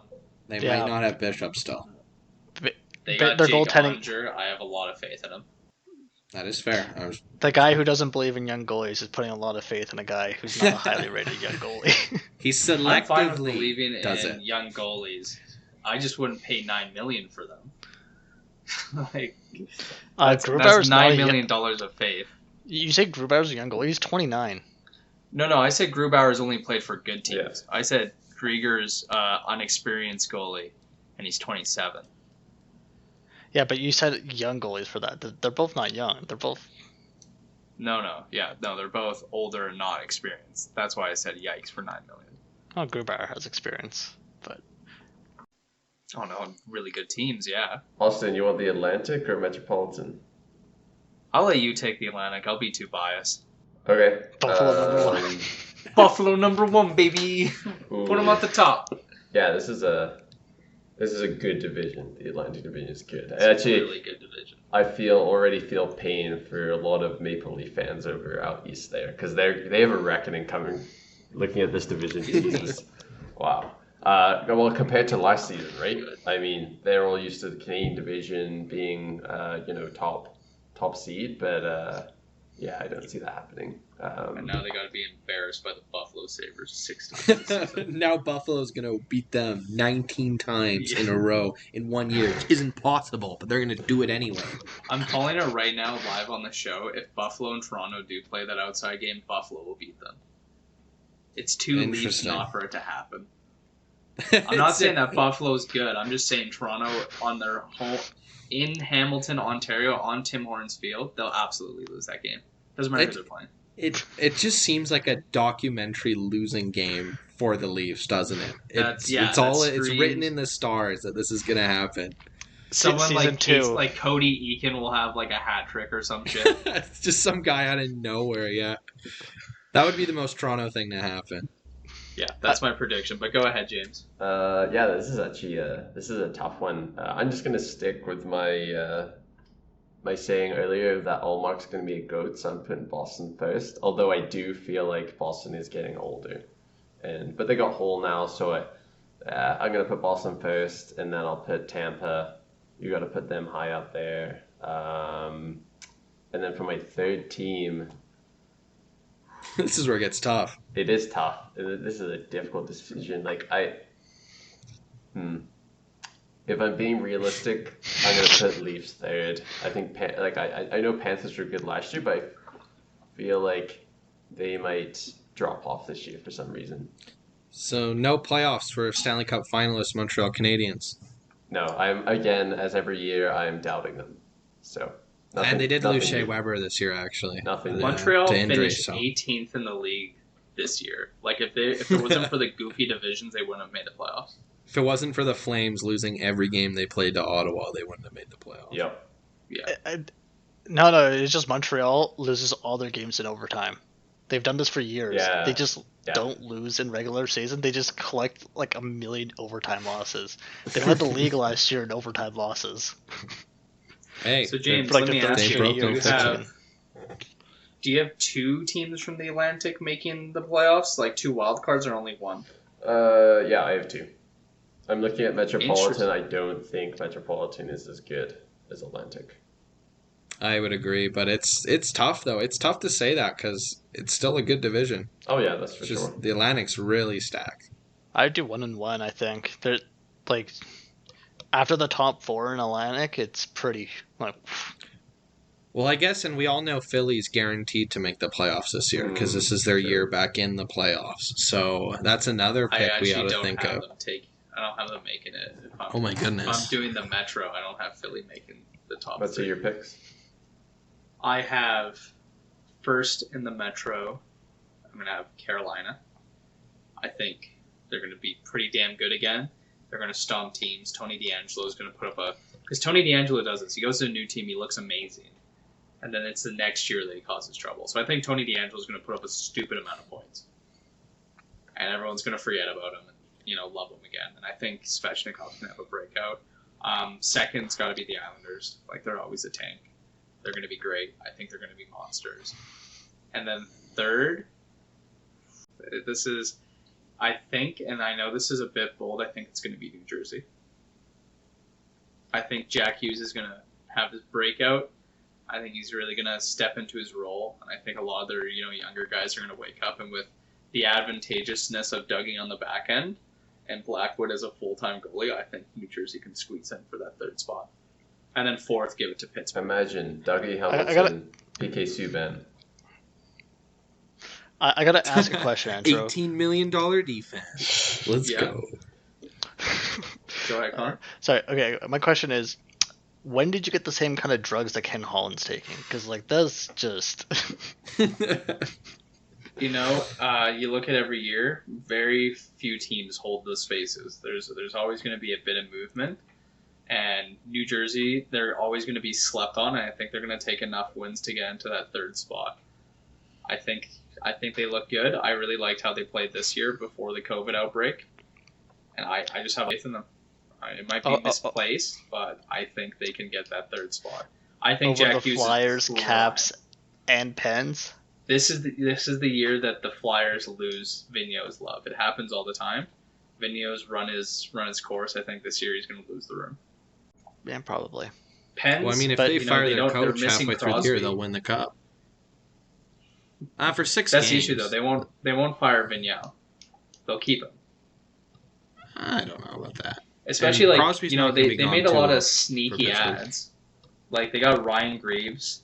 They added Thomas Tatar. Like, I really like the ads that the Devils made this year. I think they're going to be pretty good. They got Jonathan Bernier, who could steal games.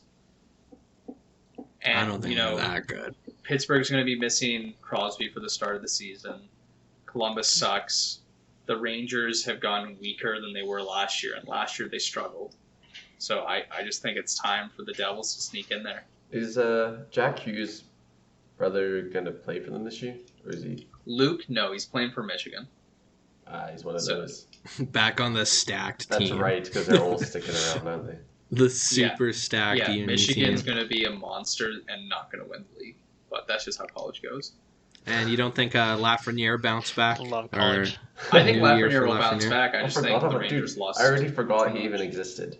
It's only been one season. Dude, Lafreniere? Yeah. Ouch. Damn. Ouch. Harsh critic. Dude, I picked him in fantasy last year, man. Big mistake. You get Of course burned I'm once salty. in fantasy, Of course I'm you salty. never forget. Yeah. That is a true Ben feeling. Bishop for me. Yeah, I was about to say I bet Connor's never forgiven Ben Bishop for that 1 year. I thought Connor would Oh never my forgive Jack Eichel for this year. I can't blame Jack Eichel for this year. I can't. The Sabres are so bad, I can't blame him, man. Hey, no one beats the Sabres 19 times in a row. No Just one 18. has. Also, and to add to my prediction, New Jersey, they're going to be in that playoff fight. Luke Hughes is going to finish his year in college, and he's going to come join the team. Like Cale Makar against the Like Flames Cale all those years Makar ago. did, like Quinn Hughes did. He's going to sign his contract and come over. I actually remember when Cale, he came on, he was on the ice warming up, and the TV was showing him, and I remember hearing people in the bar going, "Oh, the Flames got it now. They've brought a guy up who's never played an NHL game," and I went, "Uh-oh." Yikes. Uh-oh. Underestimating a pretty good defenseman, so maybe we'll see the same in New Jersey. Probably Yeah, not. no. I think 3 of the 4 kids from Michigan who got drafted are going to sign contracts when the season ends. I think they're all Probably. going to come over and kick some ass. If their teams are in a playoff spot, absolutely. Even if they're not, like, I think Owen Power will sign at the end of the Michigan year and get to play a couple games. How many wouldn't that burn a year on a contract? After a certain I believe date? I believe it does. If you're Buffalo, It like, depends what how do you many gain games. from him playing a few games? Like, to burn a whole Yeah, year? You get the experience, and the last couple of games of the year, like, that's going to be post-trade deadline where Buffalo sells whatever living bodies they have. Ticket sales. To come see the first overall pick, you got to make money. Like, this year is going to be brutal to watch a Buffalo game. It's going to look like COVID is still a thing in Buffalo. Like, they need any penny they can get. Owen Power jerseys will sell. So that's what they get. And also, like, you don't want to harm your relationship with the GM or with the player. Because I remember that was a big reason why Quinn Hughes signed in Vancouver. They burned a year of his contract, but they didn't want to say, "Sorry, kid, you're not playing. We want to save money." They'll start off on such a bad foot. You kind of can't really do that with a college player. Like a Calgary and Adam Fox. He was a snake anyway. Doesn't matter. Yeah, No, that kid. It's that- okay. He never played very well anywhere. Yeah, that so Fox it guy came never back amounted He to had to no anything. intention of playing anywhere other than New York, so. Well, if mean, anyone yes. knows things about Adam Fox, it's JJ who dropped him in fantasy. Yeah, surely that guy will do nothing good. I dropped him right as he turned it on. I mean, this guy freaking he was not doing anything for me, not getting points, not hitting, not blocking. I drop him and he goes, "Okay." I took that personally. And oh my god, was that a mistake. They show the Yahoo dropped in the dressing room. He put it up on his wall. They might have, honestly, because He had his Michael honestly- Jordan moment. I held on to him for way too long going, "Oh, okay, it's not working." And then he went, "Okay." So let me Bang. ask you guys a question then. Who do you think I want to hear from all of you, just, 1 or 2 teams you think will make... Give me one team that's going to make the playoffs that didn't make it last year, and give me one team that made the playoffs that you think are going to fall out. And no easy ones like Montreal. Shit. I know exactly where all those thoughts go. Crap. Yeah, okay. I think I got my team that I think makes the playoffs that didn't the year before. And this is so out of left field, but it's the only one I can think of that's not just like the very obvious ones. It's gonna be the Ottawa Senators. Wow, you should be hired to their management because you think alike. Well, the only reason I say that is like the Florida Panthers look great up front, but Ekblad might not be back right away, and they have Sergei Bobrovsky in that. So, yeah, you're right, because Ottawa has that stellar goaltending. Who's their starter again? Actually, they do have baby. a young good guy. No. Stanley it Cup wasn't Matt champion. Murray. No. They do have a young guy. good guy, but like, if I was gonna Forsberg. go for anyone that's not an obvious pick, No. I'm going Ottawa Senators. And then for a team that made the playoffs last year that doesn't make it this year, fuck. I'll go Blues. Okay. They have Gustafsson still. Yeah, but what have we learned about young goaltenders? Unless they're Jake Otten. Shabbat. That they're going to win a Stanley Cup when they come in during the playoffs. I don't think Ottawa will, but I had to stand up for Ottawa a little bit there. Okay, well, who do you think will make it, Jage? Make it who didn't make it? I mean, it's kind of a cheap one because I'm going to say Seattle. Obviously, they couldn't have made the playoffs last year. But I am just saying I don't think that they are projected, in my opinion, to make the playoffs this year. But because of a weaker Pacific Division and even a Central one, which has a lot of good teams in it, but I think is more top heavy, I think they could sneak in somehow. And the only reason I'm including them is because I don't think they are a shoo-in for the playoffs. I know is a bit of a cheap answer. For a team that might fall out, I know I just said it's a weak division, but I'm going to say the Flames. Or they didn't make it. They didn't make it last year. So not the Flames. Then I'm going to say my other one was Edmonton. I know I have Edmonton second, and I keep ranking them high up because of McDavid. But I could totally see this team just collapse on itself. Its goaltending, even though I'm a huge Mike Smith fan, you heard it here is first, not boys. the most elite thing in the world, and is quite old, honestly. First. Mike Smith, not elite, old. You heard it here.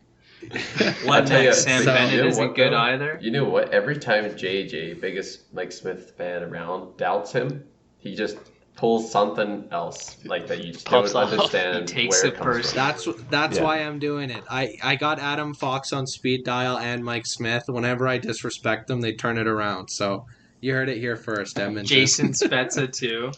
Like, all of them. I rewatched that. I was not mean at all to Jason Spezza. Just underestimated him a little bit.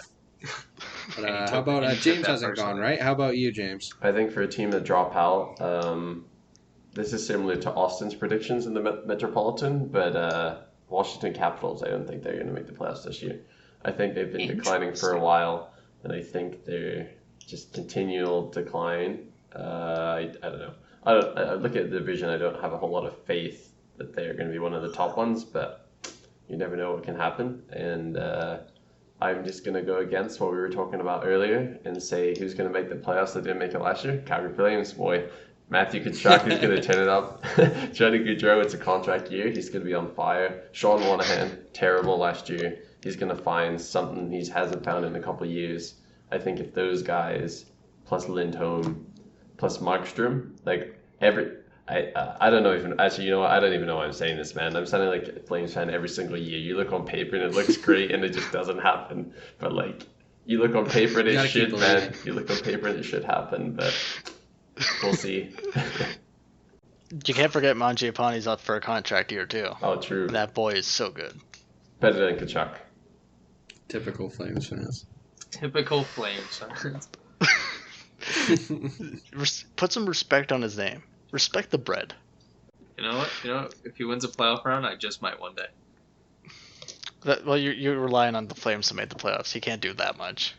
Well, according to Jimbo here, greatest Flames lineup of all time might make the playoffs.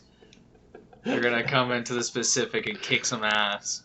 I like how I had them rated not making it back, even though they didn't make it last year, because that was just my brain going, no, they're good on paper. They made it. They must have made it. Oh, wait, no, they didn't. Typical Flames. Oh, my gosh.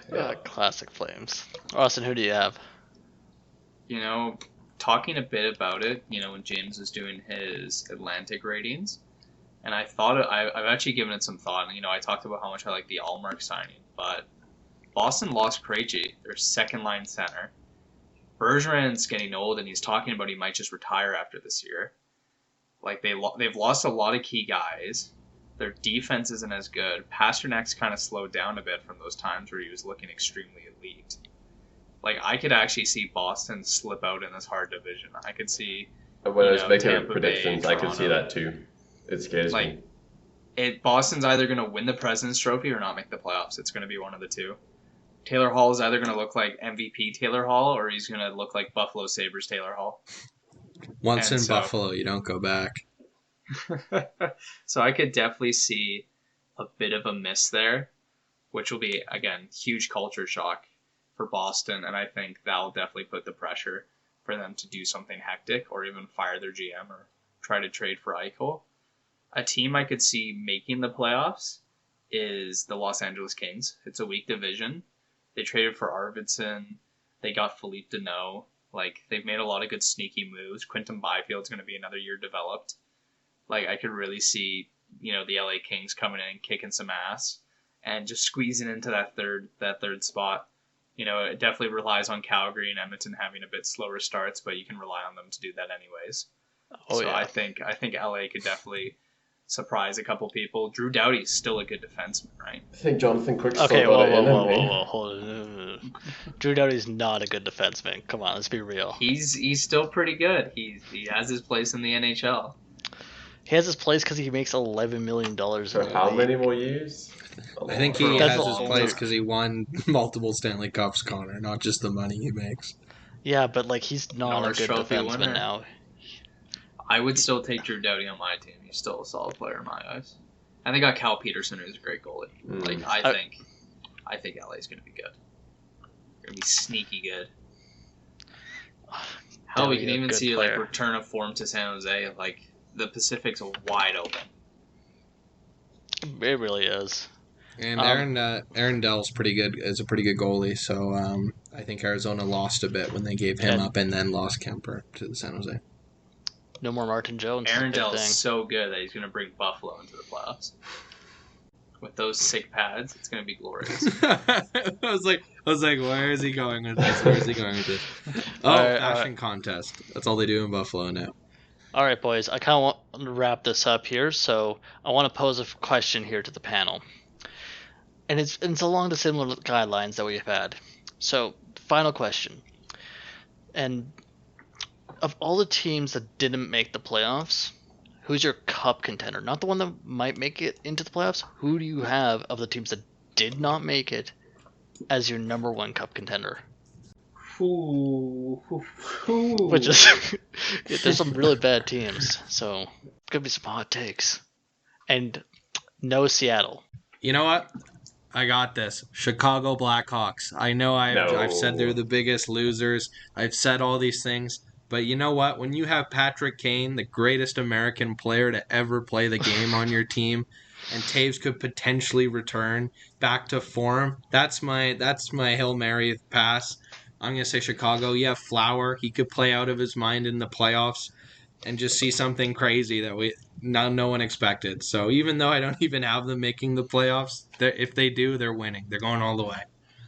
Honestly, I could see that. Flower's a great playoff goal. Like, that team is built for the playoffs if they can make the playoffs. And who knows if Taves will be the same player when he comes back. But, you know, if Captain Sirius comes back, name another better playoff performer than him. There's not many. So that's a great playoff team. I couldn't agree more. Austin, who do you have? 6 years. One team that we really have not talked a lot about today, and honestly, like I could see it again, is Dallas. Like, they were in the Cup final, you know, the other year, and they still have that great defensive game. A lot of their younger guys have developed a bit more, you know, Jason Robertson, and they're getting a healthy Sagan back. I think last year was a bit of a blip with half their team just dying, and they still almost made the playoffs. So I think they're the kind of team that they squeeze into the playoffs, they'll get to the final. And if they come again against Tampa Bay, who's going to be on their attempt for a three-peat, I think Dallas takes it this time. Wow. I don't think Tampa's going to be in the final. I think the Islanders are going to make it out east, but I could see Dallas make it to the final again. I definitely see that. Healthy Jamie Benn and Tyler Seguin definitely would add a lot to that team. They did lose Jimbo. Justin Dowling, which was a big loss off the roster, but I'm sure they'll Canucks survive. legend, Justin Dowling. It's going to be great for the Canucks. He's a good pick. Jimbo, who you got? For this question, I'm going to throw the most outrageous, most unprecedented thing that's the NHL has ever seen in many years, but Stanley Cup champions 2022, Detroit Red Wings. Legend Steve Yzerman. Sun's going to happen. Man doesn't miss. Man never misses. Sun's going to Steve click on Yzerman just goes, fuck it, Jack Eichel. And they win. Offer Sheets Pedersen too. Why not? And Hughes. Gets everyone. You know what? They did sign Pius Suter, and I really like that signing for them. Detroit's making like a lot of smart moves. They're going to be real good in a couple of Tell years. you, man, Steve Yzerman, he's been in the shadows the last couple of years just waiting. He's just waiting for it, and then they're going to strike one day, and no one's going to see it coming. I've been saying that for 10 years with Buffalo. Just you wait. Big difference. You don't have Stevie on your team or managing your team. We have hard-ass Kevin Adams. That's all I need. I'm very excited for 19 years down the road when we're still doing this podcast and the Buffalo Sabres are finally good. And I'll finally be wearing my Sabres jersey on the street and someone will come up and call me a bandwagon. And I will feel so good. Austin, I'll spare you right now. That will never happen. No one will ever come up and have to say that because that'll never be the true feeling. One day when we get our 31st first overall pick, we might be good.